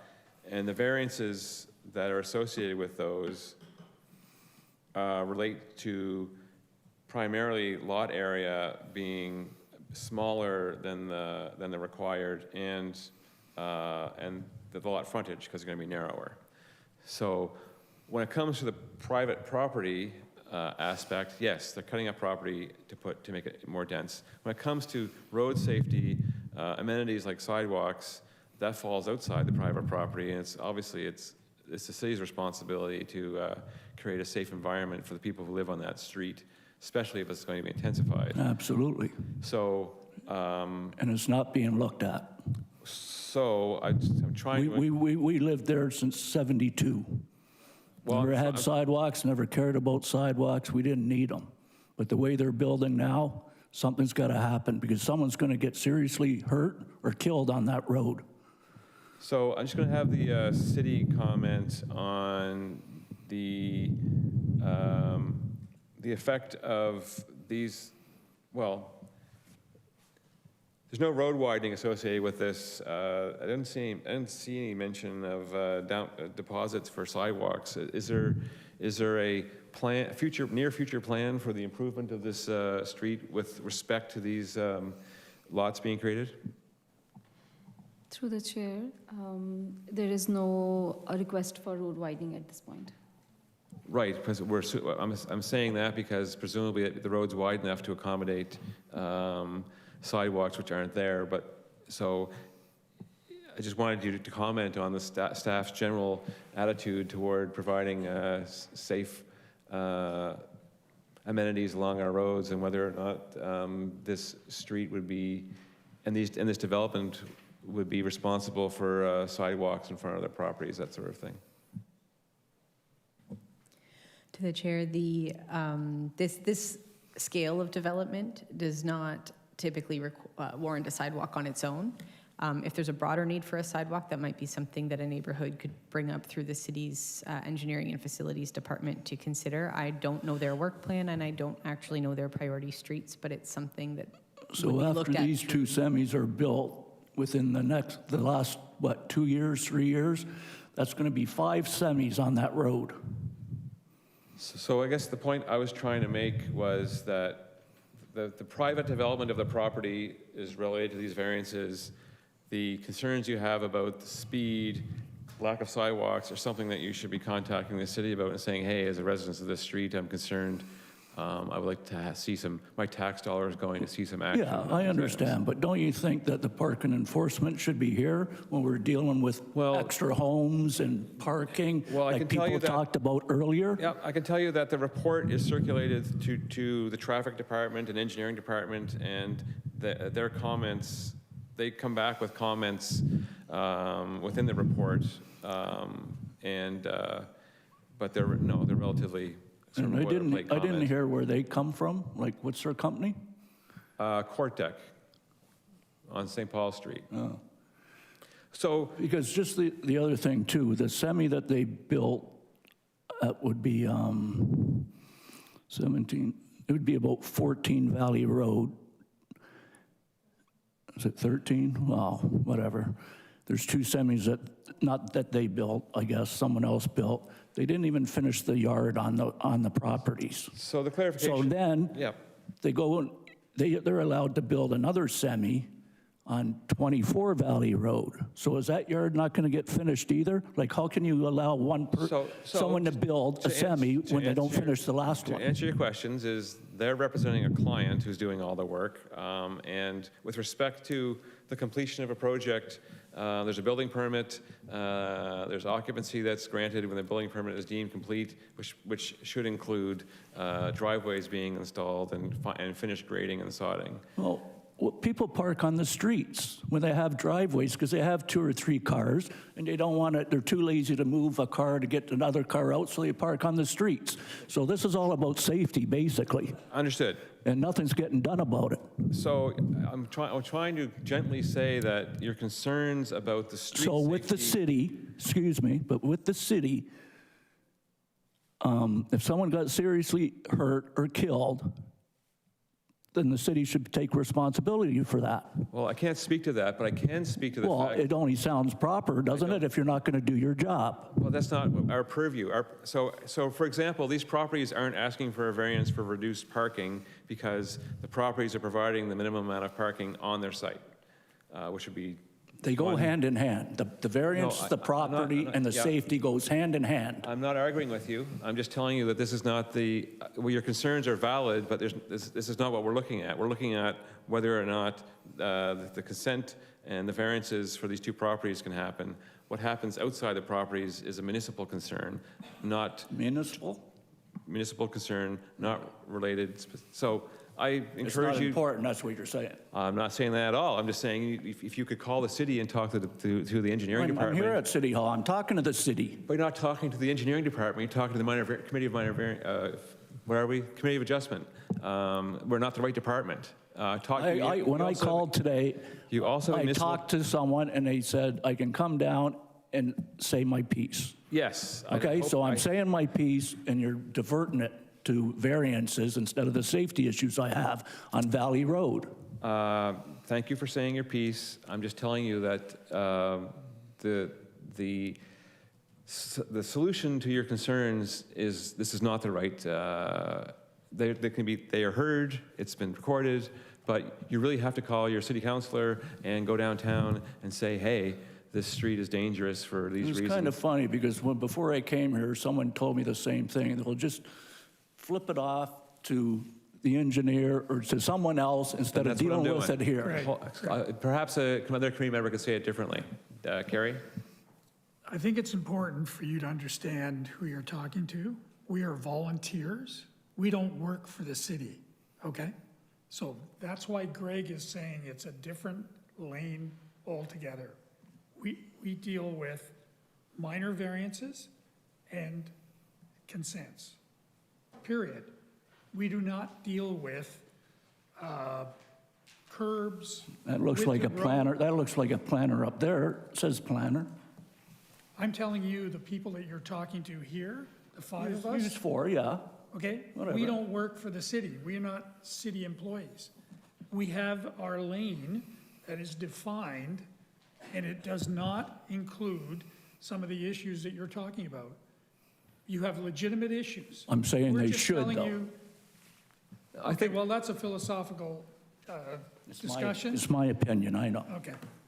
So thank But I'm you. talking to them up there. I'm just trying to let you know that it doesn't serve you any purpose to get riled up, to come here to talk to us about issues we have no control for or over. So if you want to talk, if you want to voice your displeasure with some of the issues you're talking about, find the right target. Well, I thought I was here for the right Okay, but it's- target. So where you are correct is, yes, there's going to be more. Safety's very important here. Whether they're where building you a are semi, correct- whether it's variances or not, safety is a priority. No one's denying that. What your point is, the intensification of the site is going to put more traffic, more people on a road which is already underutilized or has major safety concerns due to lack of sidewalks, lack of traffic control.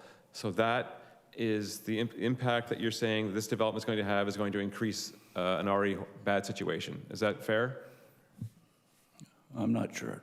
Okay, great. But I just think Perhaps- the committee that I'm speaking to right now should forward that to the engineer and what I'm saying. That will happen. This is all being recorded, isn't it?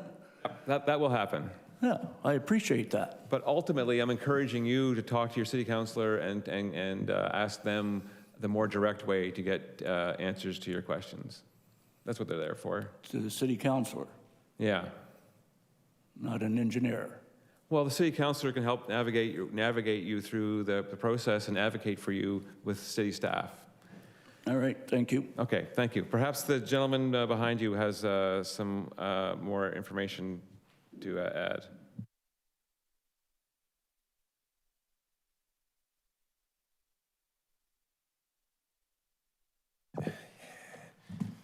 It's pretty easy, right? It's not that difficult.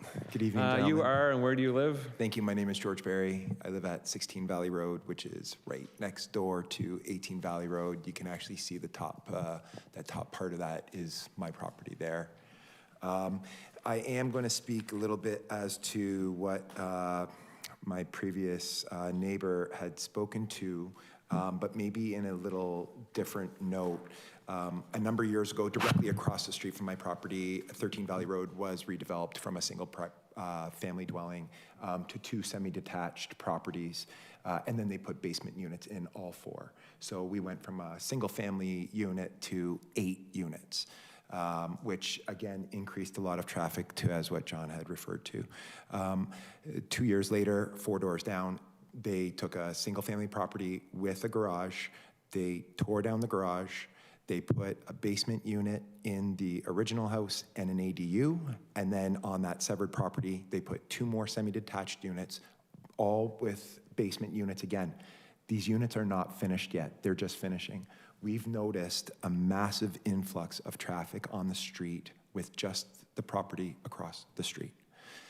The property 4 units down from me, near that bend, the tenants, people have not moved into there. So we're only going to know that there's going to be an increase of traffic. Now we're going to have this proposal. So right across from me is these 2 semis, and now right next door to me is these 2 semis, which again is going to be 2 semi-detached units, which is 4 properties, and then there's 4 more units underneath.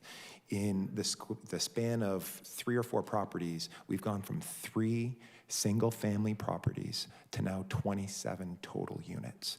The street cannot support the amount of traffic. I know that this is another issue, but I'm just saying it cannot support the traffic. The 18 Valley Road has a stretch of grass where people can park, and actually the people across the street from us, 13, those tenanted people, they park there. Like, and to what that gentleman on the previous one was saying about, oh, Thanksgiving dinner and whatnot, we can't have anybody parking at all because there is no parking now. There is 0 parking. So I know that we're talking about 18 Valley Road, and we're talking about variances for the size to be reduced. I'm requesting that it does not get reduced, because what I'm looking for, I know that you guys are looking for an increase in density in the city, but as to my neighbor had spoken to, Valley Road cannot support it. It's not, the roads aren't wide enough, and there's no parking as there is right now. This is going to reduce the parking, increase that, and I'm saying please deny this motion. So just for clarity, I'm going to ask if planning staff can comment on, so the fact that these properties, if they're created, aren't asking for a variance in parking. We're just going to clarify what is the minimum parking requirement that they are providing. So if planning staff could just remind us again the parking requirement for these units. Through the chair, the parking requirements for these units, these are semi-detached with an ADU. So one for the semi-detached unit and 0.5 for the ADU, which is 1.5 per 1.5. So in total 2. So they have one in the garage and one at the driveway. So the realities of how people live is, for every adult living in a building, they often have a vehicle. But the minimum requirement for a zoning bylaw that a developer can expect to have to adhere to is for a semi-detached unit with an ADU is 2 parking spots, and one of those can be satisfied by being in the garage, so tandem parking. So they're not here for parking reductions because they've met the minimum requirement. The practical application of that is, one could assume there's going to be more than 2 cars associated with that building, and that was what causes the increased traffic and so on. But there's the reality, and then there's the zoning bylaw. The zoning bylaw is very specific on that instance, and then the reality, as I'm trying to suggest, is something that goes, you as a tax-paying citizen, seeing this every day, I don't live on your street, you have to use the other avenues available to you, which is city halls, the people in City Hall who get stuff done, who put stop signs up, speed bumps up, who plan for sidewalks. It's just not us, but they do exist. And perhaps if you were to ask your city councilor for guidance on that. But that is separate from this. Here, it's taking a bigger piece of land, cutting it into smaller pieces, and recognizing the fact that the building is going to be, that the lots are a bit smaller than they should be according to the zoning bylaw, and so is the frontage. So, is there any other point you'd like to make? Yes, thank you. So if you're saying that they're asking for a reduction so that they can fit that number of properties on, I'm requesting that you deny that because, sorry? That is on point, yes.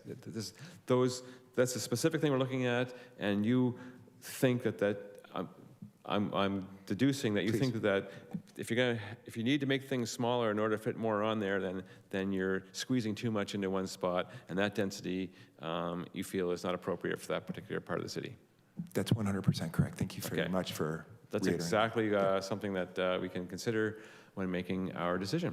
So I appreciate that, Greg. Thank you. Thank you. And that's the point your neighbor was making as well. It was just how they communicated. Yep, it's all good. Thank you very much for your time.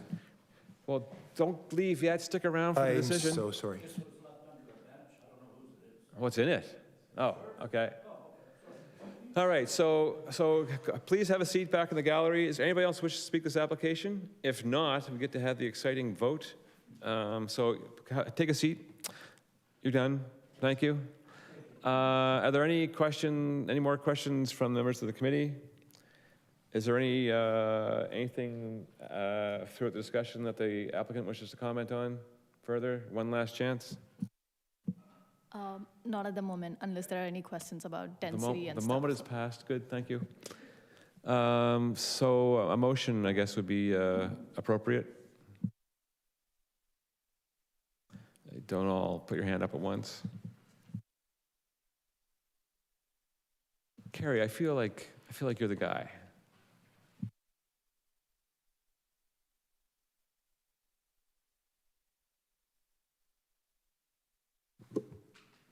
Can you straighten that microphone out, please? I do have a question as it relates to the condition number 7 is asking for, and again, I know when I'm asking this question or posing it, that we don't have an engineer in attendance from the city.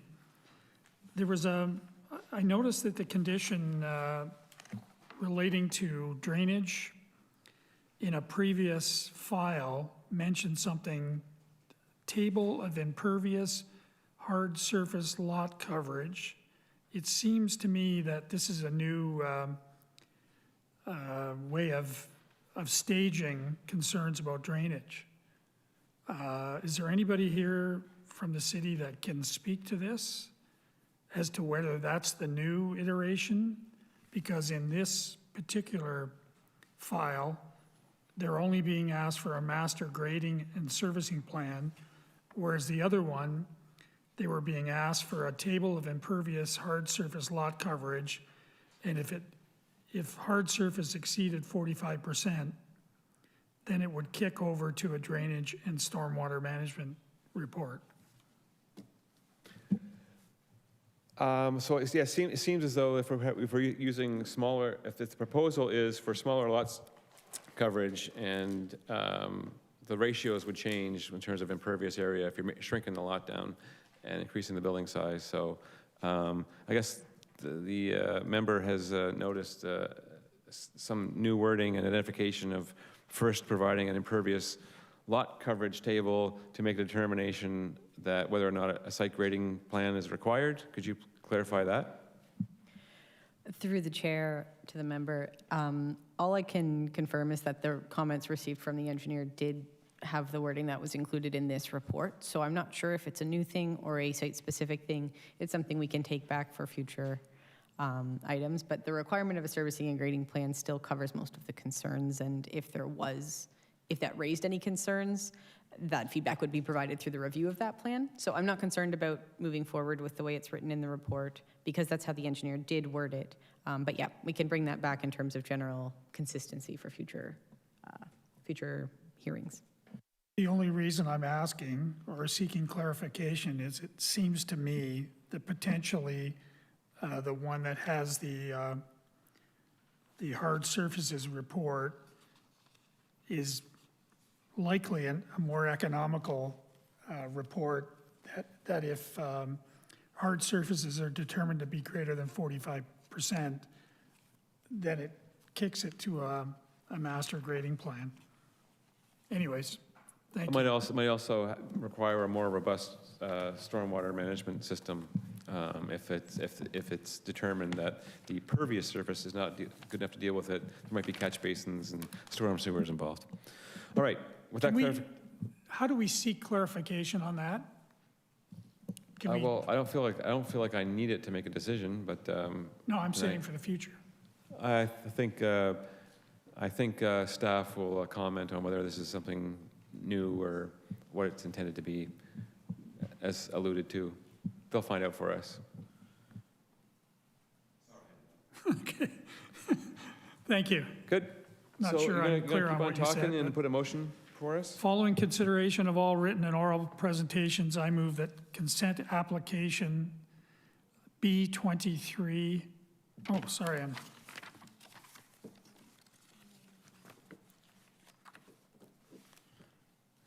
consent applications B1925SC, B2025SC, and B2125SC, and variance applications A5425, 5525, 5625, 5725, as presented in the notice of hearing, be approved, subject to the requisite conditions as specified in the technical reports, as the consents are desirable and compatible with the surrounding area, have no adverse impacts on the surrounding properties, have regard for Section 5124 of the Planning Act, conform with the policies of the city's official plan and zoning bylaw, maintain the intent and purpose of the provincial planning statement, and do not conflict with any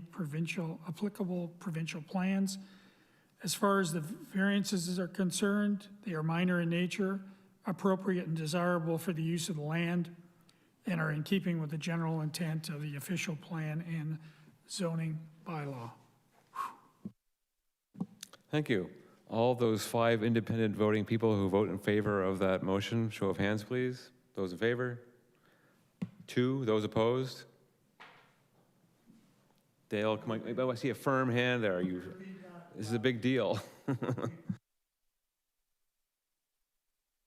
So Carrie just read the motion in support of the way staff had read it in. Of those in favor vote that I saw was 2, Carrie and I. Those opposed, I clearly saw Tom and David. I'm not sure where you sit on this. So 3. Okay, it's okay. So 3 in favor, 2 against. The motion has passed. Okay, we'll do it all again. Those in favor of the motion read in by Carrie, show of hands, nice and tall. Nice and tall. Approve. Those in favor. Those opposed? Great. 3-2. Thank you. Your application has been approved Thank you. with respect to staff recommendations and so on and so on.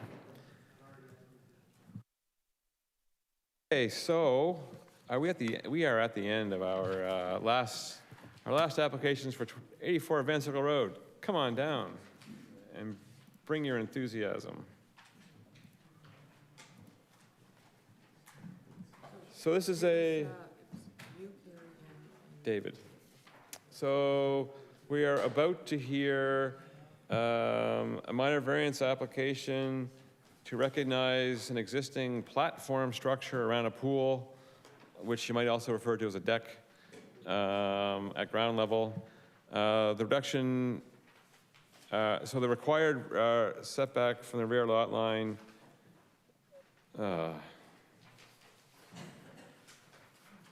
it's supposed to be 1.8 meters, but this is closer to the lot line at 0.076 meters, so that's one minor variance.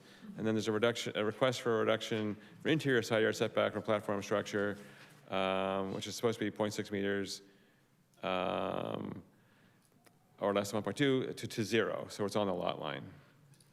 So the applicant has joined us. Do you want to state your name and address, please? Dominic DeFranco, 50 Breckenridge Boulevard, St. Catharines. So we have you've had a chance to read the staff report for your 2 minor variances. They're recommending approval of 2 minor variances. Anything you wish to add? The only thing I wish to add is with regards to the side yard setback issue, there was never a complaint put forth by the owner, the neighbor, in the 5 years that the deck's been there, and we did maintain about 3 inches off the property line so that the original grade still follows the intent. So the staff is, as soon as this is brought to their attention, whether it's a complaint about one thing, they'll review it. And if there are other things that need to be addressed, which is what this case is, they've added that to it. So at this point, as per their recommendation, they're happy with the idea of recommending approval on both minor variances. So there's no. Okay, thank you. Okay, thank you. The letter, right. Are the author? That's a different. Okay. No, they're So, a different person yep, than this. yep. So in our packages, when we sat down, there was a letter distributed relative to this. Did everyone have a chance to read it? Would you like the Secretary Treasurer to read it in? Okay, no, we're all good. We all saw it and consider. Okay, thank you. Are there any questions of the members of the committee to the applicant?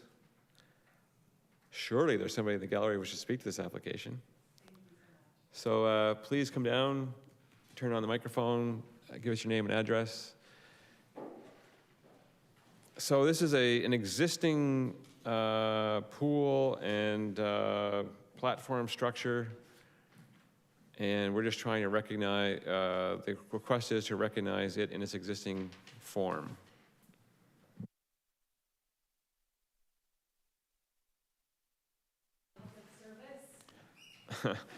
Turning on your microphone. Turn on your microphone so we can hear it.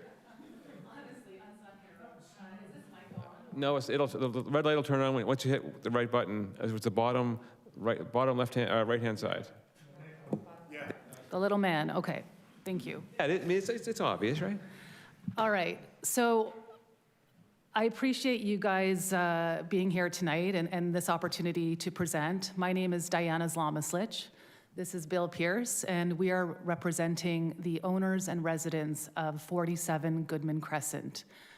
I apologize, we did not receive notice of this hearing until November 3rd, at which point my in-laws asked if I would represent them at this hearing. My father-in-law suffered an accident in his home and was unable to be here today himself to present. And so in his absence, he's a retired lieutenant colonel with the Canadian military. Here I am. Well, thank you, and thank him for his service. Much appreciated. So I have prepared a written submission here. I have hard copies that I can distribute. I'm not sure what was distributed to you earlier by email. May I hand these out? You may. They'll be passed around. Oh, okay. Oh, great. Somebody different. There's two of us. All right.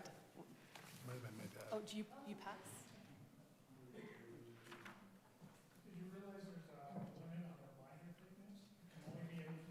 My father-in-law is a former logistician with the military, and so this is just a fraction of his paperwork on this file. Oh, sorry, I thought that there were 5 committee members, so I've prepared enough just for.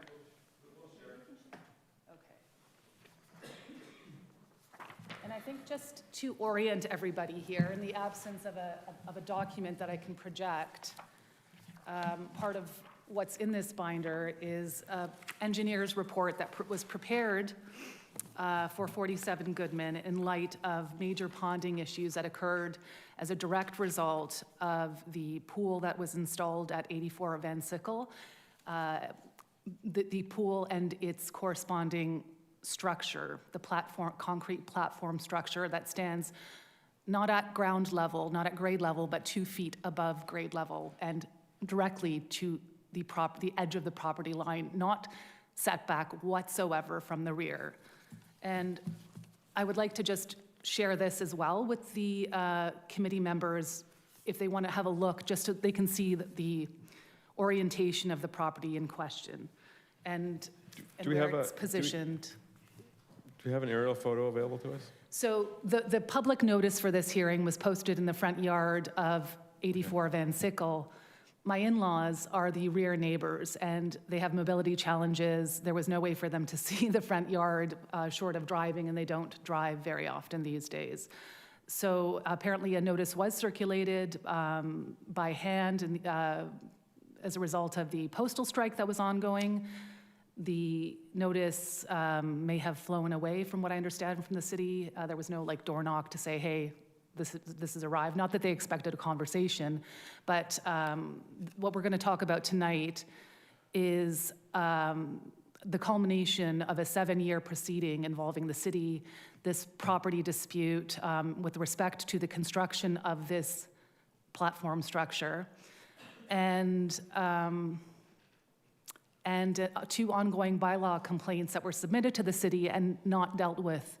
My in-laws have received no response to 2 bylaw complaints regarding this platform structure that was filed in 2024. And so here we are now at this hearing. Is it possible that this hearing is because of those bylaw complaints? It is possible, but we were not notified that this was the case.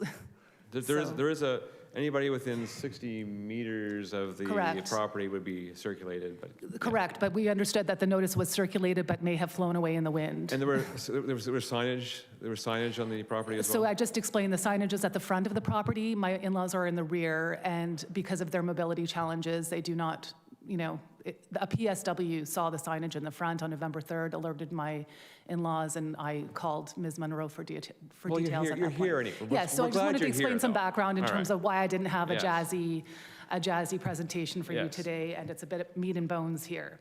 So here is the binder just displaying the properties in question. Okay, let's begin. You started this, the hearing with respect to a variance requested on a platform structure, AKA a deck. Respectively, I've titled this submission, "The Rise of the Franken Deck." And not lightly, I mean, Clifford and Patricia Pierce have lived at 47 Goodman Crescent in St. Catharines since purchasing this property in 2007. They share a rear property line with 84 Van Sickle. They wholeheartedly oppose the variance application and wish to set straight the Planning Department's memorandum, which states the platform structure has no outstanding impact on neighboring properties. Simply put, that is untrue and untested. The Pierces request this committee deny or defer the variance application. We are dismayed by the Planning Department's support of this variance request and its dismissal of the concerns highlighted by the municipality's own expert reports on this matter. The committee should note as well that there are 2 active bylaw complaints, which I've noted and referenced here in this submission, relating to the concrete Franken deck, the creation of which destroyed drainage paths and blatantly ignored setback requirements declared to them by the city on a building permit application in 2017. We have a copy of this building permit application, which they obtained and decided to not follow the plan that was approved. These bylaw complaints were filed by the Pierces in 2024 and ask critical questions of the city that will determine the Pierce family's ability and right to quietly enjoy their backyard. The city has yet to respond to these formal complaints and its questions. We acknowledge your point, Mr. Redden, that this hearing may be in fact the response to the complaint, but it would have been nice to have received direct notice on the matter and a show of good faith by the city to have done so. Senior Planner Charlotte McEwen's interpretation of this amendment, shared in a call with us on November 11th, 2025, states that the absence of any setback is actually not up for discussion in this case.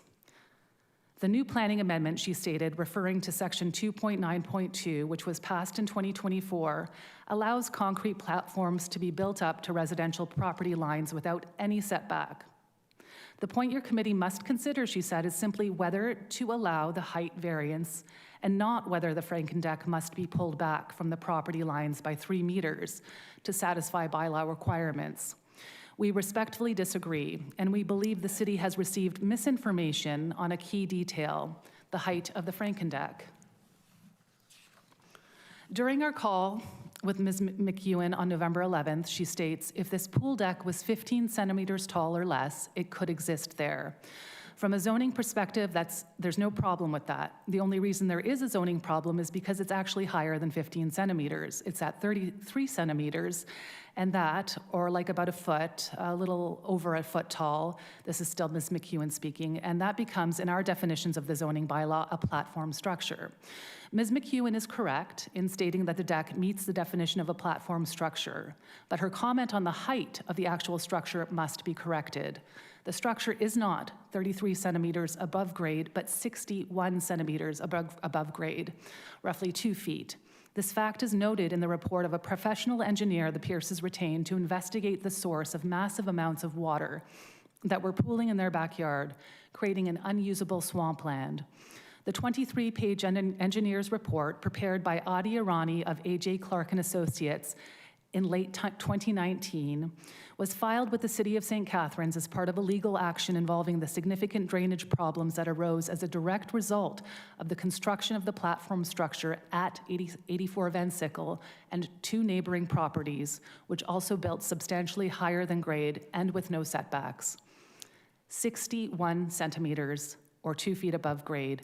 That is 4 times beyond the limit of the city's bylaw, even the amended one, which allows for a concrete structure with no setback.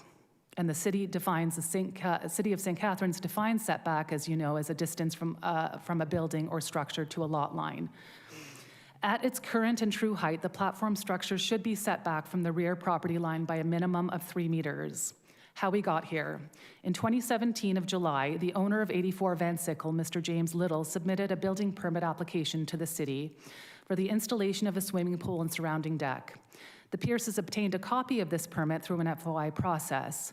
The city, we found, sent back Little's permit application with a notation in red ink stating that Little must include a minimum 1.5 meter or 5-foot setback to accommodate the rear yard swale. In a red stamp from the city, it was also noted, and I have a photo of this, but I can share it. I don't think I can cast to your screens, but it says you are not to change the grade of this property. So essentially what happened here is the city sent back the permit that was supplied in 2017, and the rear neighbor looked at it and said, "Watch me, do something." And they did nothing. Nothing happened, because he designed whatever he wanted. The pool and the deck ultimately installed at 84 Van Sickle did not heed the city's noted requirement. It flouted it.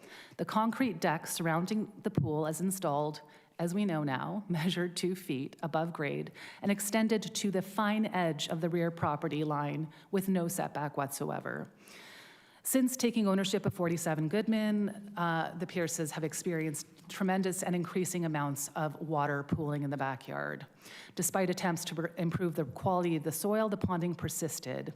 In 2020, 84 Van Sickle decided to pour concrete over the sole remaining patch of grass in his backyard.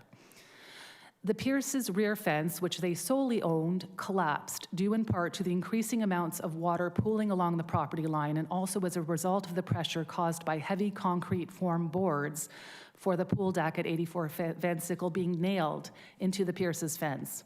In parts of the backyard, water stood shin deep, creating a moat around a shed, which was ultimately had to be dismantled due to mold concerns and our inability to actually access it because of the moat. In 2020, a large drainage pipe from 84 Van Sickle's pool, which was encased in concrete, spilled into the Pierce's backyard after the concrete platform cracked and crumbled. There are photos of this as well in this tabbed binder. City staff member hand-delivered a compliance notice to the Pierces, and this time the city actually rang the doorbell. And a city staff member spoke with the Pierces directly to instruct them to allow access to 84 Van Sickle to their backyard so that they could repair the decaying deck 3 years after the decay began. And it should be noted that the repaired deck has since cracked again in 2 areas, and I have photos of that taken today. So in late 2025, after an 8-year legal battle, the Pierces reached a settlement agreement with the City of St. Catharines, the owner of 84 Van Sickle and 2 neighboring properties that featured pools surrounded by concrete decks built above grade and which extended to their property lines. The Pierces did not attempt to deal with the technical matters of the setback issues during a legal mediation process. They were advised by their lawyers to pursue the matter separately with the city through bylaw complaints. The legal settlement allowed the Pierces to install a very costly drainage system, which was approved and designed as approved by the City of St. Catharines, a building permit, which is referenced in this submission, to attempt to mitigate the increasingly severe ponding issues they experienced since 2007. The city's engineering department's committee report on the variance application suggests the drainage issues experienced by the Pierces have been resolved as a result of the installation of this drainage system. But the truth of the matter is it's not been tested yet. We have just completed the installation of this drainage system in September of 2025. Spring rains in 2026 should provide better evidence of the system's success. The contractors who installed the drainage system have advised that the ground surrounding the drainage system, which runs along the rear property line, is not to be disturbed. Subsequently, the Pierces have had to remove all plantings along the rear property line.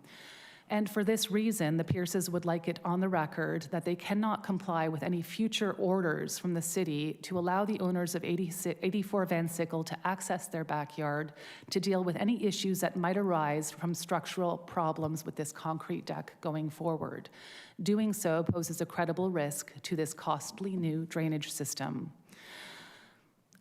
I'm summarizing now and heading into the last segment of this lengthy report, and I appreciate your patience. So in 2017, the owners of 84 Van Sickle built their concrete platform deck 2 feet above grade. We've established that.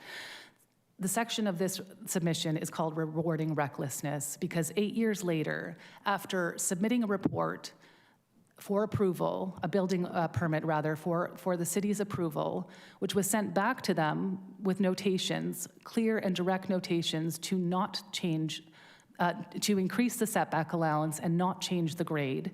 They did exactly what the city told them not to do.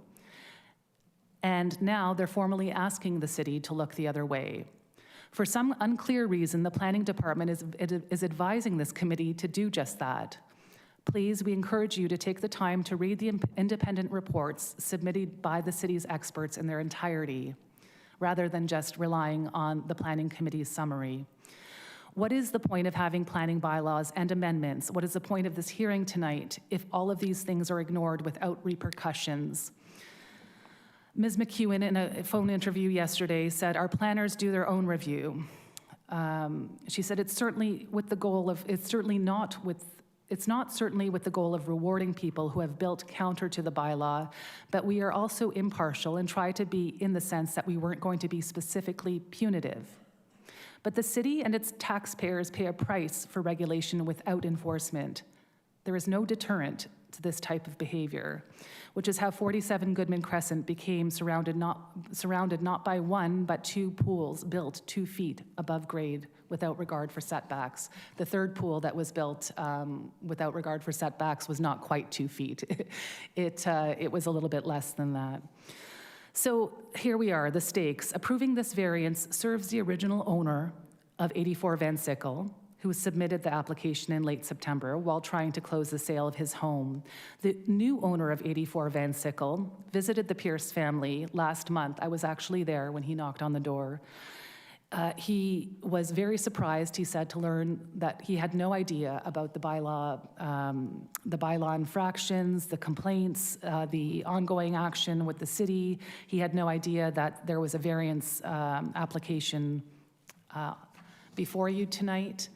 And so subsequent to that visit, he decided to join the variance, so his name is also included on the submission.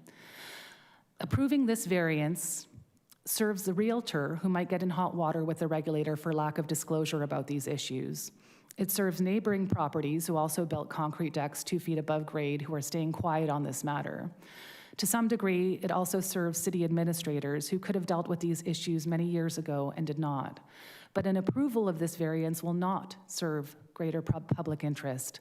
It will not serve another neighboring property identified in the engineer's report to the planning committee who will continue to experience mass buildups of water in his backyard.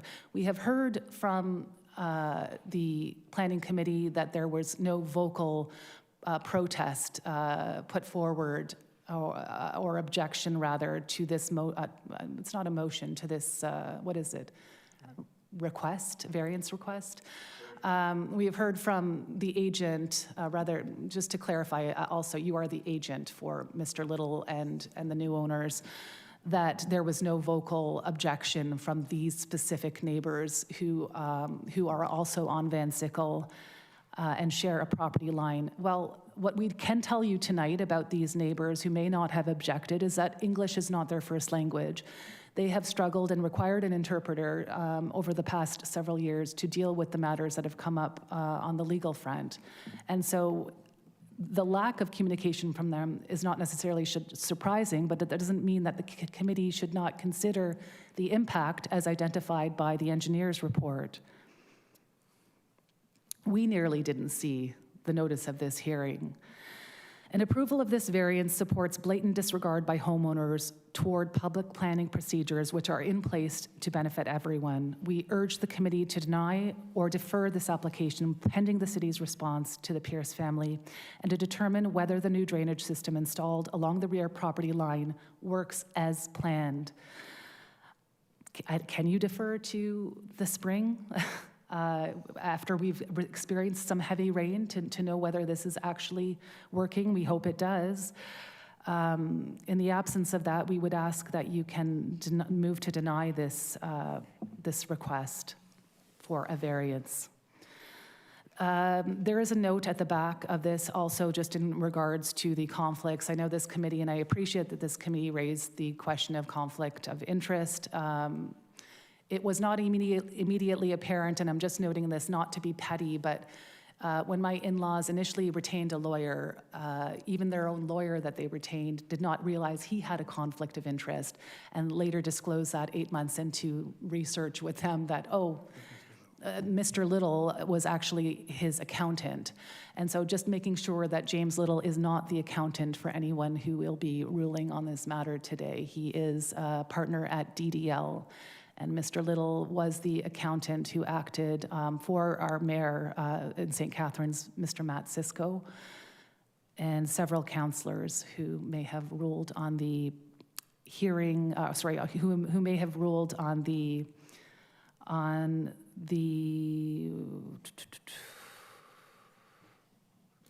zoning amendment related to this hearing matter. Thank you so much. I appreciate your time and energy and brain power to last this long into the evening on very complicated matters. Okay, thank you so much. It'll only be fair to allow the agent and or if they want to respond to anything on behalf of the owners. Oh, sorry, I forgot one thing. I'm very, very sorry. Did you want to see photos of anything that shows what the result was? I can pull them out of the tabs if that's... Well, while you're circulating that among the committee members, so someone prepared this drawing and indicated a height, proposed height of 0.33 meters at one portion of the backyard. Is it your experience that that's consistent, or is there a slope where it could be greater than that? Basically what happens, I believe, from the south property line towards the north side, the slope is exaggerated as you go towards the north. So that would be the worst case scenario, the 0.076 meters at the north side. Yeah, you can see it. Yeah. Right. Just a quick comment. We contacted Jason Schooley, a professional engineer at Upper Canada Consulting, and he made me aware that the people behind Goodman had contacted him prior with regards to this situation. And his recommendation was basically a subdrain, and the property on Goodman next to the property behind 84 Van Sickle had a catch basin which was blocking the flow of the water. So his opinion was two things. There was a shed on 47 Goodman that was in the swale, and the catch basin on the adjacent property, which was designed to capture all the rainwater in the swale, were two mitigating issues with regards to what was going on. Okay, thank you. Yep. With respect to the residents at 47 Goodman, the drainage solution that's been implemented was designed by a civil engineer or had some input, some professionally as to. I can get, there was a lot of extensive design work and planning that went into it, but I don't have all of the details. We can provide that information, but it went through a formal process with the city's building permit folks. They should have all of that on record. And you're... sorry, in response to, if I may, I'm not sure if this is allowed, but he mentioned an engineer that they consulted. Did that engineer provide a formal report in writing? This was a verbal conversation I had with him probably 2 years back. So not the $18,000 report that we commissioned that states very clearly and has somebody's like reputation on the line in terms of the information that's published. So presumably, just trying to, just the conversation's not between the both of you, it's through me. I'm just trying to understand. So this is all, there's some fairly recent dates here, as in you're suggesting that the current system has not been tested, as in we haven't had enough rainfall to determine whether or not it's going to work. Do you know if does it in fact drain to a catch basin? My father-in-law could answer those questions brilliantly. I cannot. I do not know. Whatever the drainage system was, it was approved by the city. That's the best that I can say. When I walked on it this evening, prior to this meeting, to obtain some additional photos that show the cracks that are reemerging on the structure, the ground was squishy. I can tell you that. Like, it, you know. Squishy? Squishy. Okay, squishy's Yeah, good. the technical term. Okay, great. So we're at the point in the meeting where I am going to ask the members of the committee who have heard you read in the letter and saw your supporting documents, if they have any further questions from you or the agent. Through you to planning, the participant has made the comment about the fact that there was a building permit and that was built, what was built was not what the building permit allowed. Can you confirm or deny that? Through the chair, I can't confirm or deny that. This is something that was reviewed by planning as per the current application. It's not, the fact is it needed to come in for an application, so what is built is not outright permitted. So I'm not sure about the exact details with the building permit, but that wasn't what was under review by this department. Any other questions? Not so much a question as a comment. It seems to me that potentially a deferral might be in order. We have been inundated, admittedly, with a tsunami of information, no pun intended. And I think it probably makes sense to step back and potentially road test the improvements or the mitigation efforts and see whether that is taking care of the problem. So I don't disagree. Normally, we would recommend a deferral if there is technical information which needs to be gathered, something needs to substantiate a file. In this case, it's kind of Mother Nature would be the element that's missing here. So it's an interesting use of the deferral for waiting for rain. So that's it occurred to me as just being a unique situation. It will come. It will. But if we were to do that, my question would be the violation that would remain at your neighbor's property would be as long as the system that's installed now was proven to work, that you could live with the existing situation behind you because you're no longer, the residents, your parents are no longer suffering from the adverse effects. We're sure hoping it works. So I do want to point out that one of the committee members asked if the city was aware of a site plan, the building permit previously. Can we forward materials like we have the site plan from 2017? Can we? If we're gonna, that's one of another good reason to defer it is through the Secretary Treasurer. They would collect all of that information and spread it and give it to us. So during that, if there's a motion to defer, we could take that time to review. Because again, had you had more notice, you would have given all this to us earlier, and we could have had it up on here. Mm-hmm. So under consideration as part of this deferral thought. So for now, you keep it. Oh, come on, you can speak.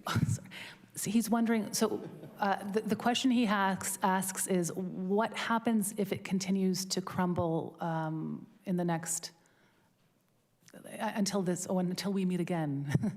Well, obviously, the quality of construction of anything anyone builds on their property is for them to maintain. The issue is it's not on their property at this point, right? Like, Well, that's the it's tricky crumbling onto your thing. property. It's going, Yeah. gravity is pulling it onto your property. I appreciate that nuance. So you've raised that as a concern. I'm not sure, I don't have an answer for you on, property maintenance is supposed to happen on the property owner's side of their line, and you're saying that the stuff is crumbling and tumbling across the line onto your. Because he's left no setback, yes. Yes, understood. Which he shouldn't have had in the first place. I understood. Okay. Would you like Carrie, a motion? you ready for that? Okay, yeah, go. So, we feel like we've had a fulsome discussion. Hope you feel you've been heard. We're now going to move on to the part of the meeting where if there's no further questions or clarifications to the committee members, a motion will be. I move that we defer this file till the April meeting. Can I request an amendment to that? Sure. Because I live in this area and I experience the clay soil in this area, if we make it to the April hearing, we're really only relying on March information. May hearing would allow April evidence. That's friendly. Okay, so to the committee members, that's a motion, right? So the motion to defer to May. May 26th. Oh, you missed your opportunity. We're now making a motion. That's an option we have. So that would mean that the existing conditions of the pool surround would remain. There'd be time to confirm whether the water mitigation measures are working. So what would happen physically? Would there be another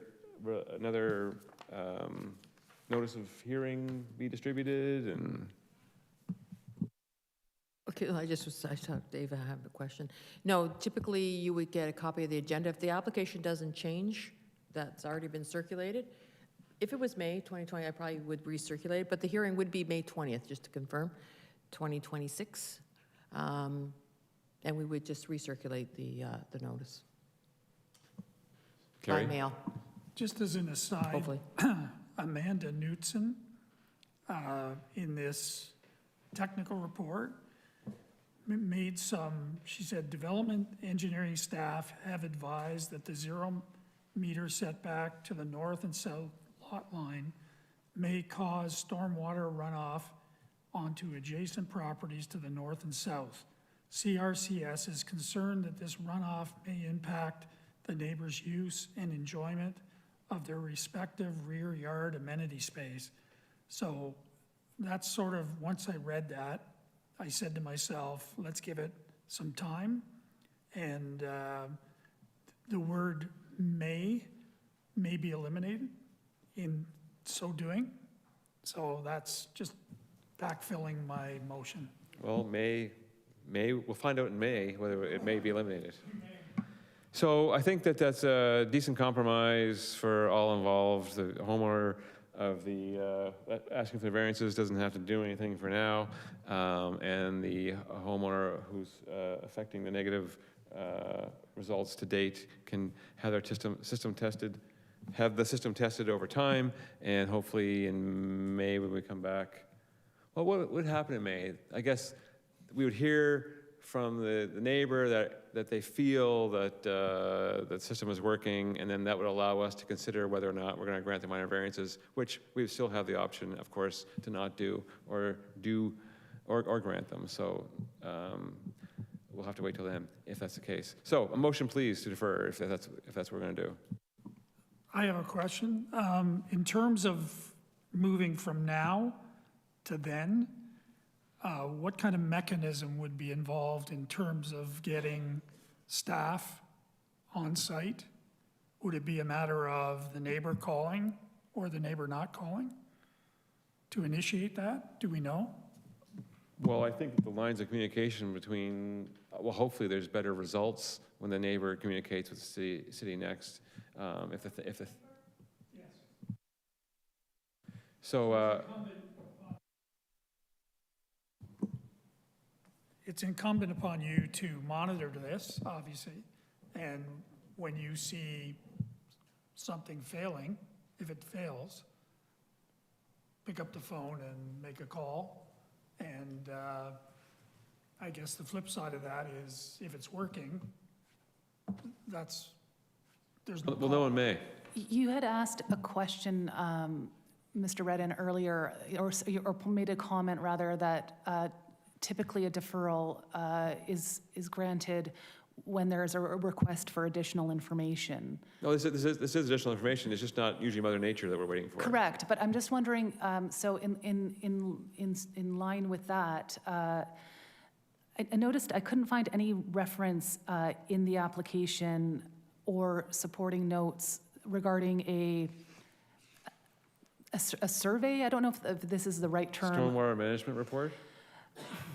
I'm not sure what it is. Like, so I think the city has a bylaw that says 35% of the of a residential lot must be softscaped or like landscaped in a certain way to allow. There is a, well, we'll have the city comment I just on- don't know that anyone has ever done that here, and it seems like there's an awful lot of just concrete. Okay. And is the onus on the owner of the property to provide that report, or the city to conduct such a report, or We're to going make to that tap determination? into our planning access right now. Through the chair, that is something that's, that is part of the review of the application and the plan that's submitted to determine what zoning relief is required for the property. Just to sort of clarify an item, it's not to be 35% softscaping. It's to be 35% open, landscaped open space, which includes both hard and soft landscaping. 50% of that area must be soft landscaping. In our review, this site has been found to comply with those items. That there is a lot of concrete in the backyard. There is no requirement specific to the rear yard for soft landscaping. There is in the front yard, just for clarity.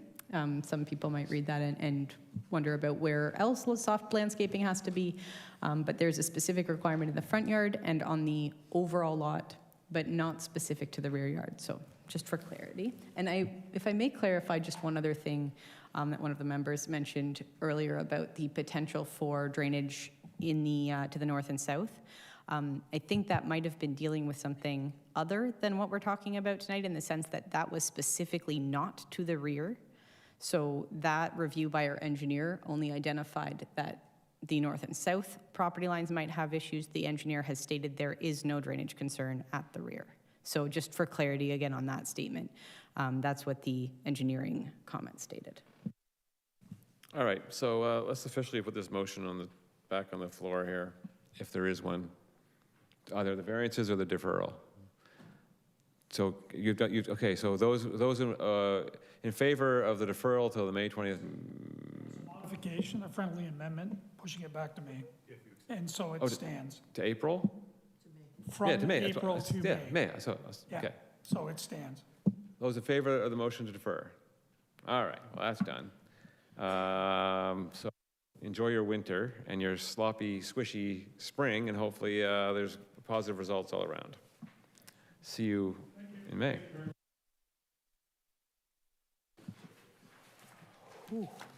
Are there any items of new business? No new business, no. May I The suggest? next hearing is December 10th. David? Could I suggest, through the new business portion, there was a question earlier from, I think, Member Leask about how to ask for information from staff, perhaps a new business item. I'm not sure how the committee, there was some general information from staff about the engineering Yeah, there's a question about conditions. the. I wonder if that could be referred by new business officially to staff, so that there's something formal and we can find that information, and then there's a reason to follow up.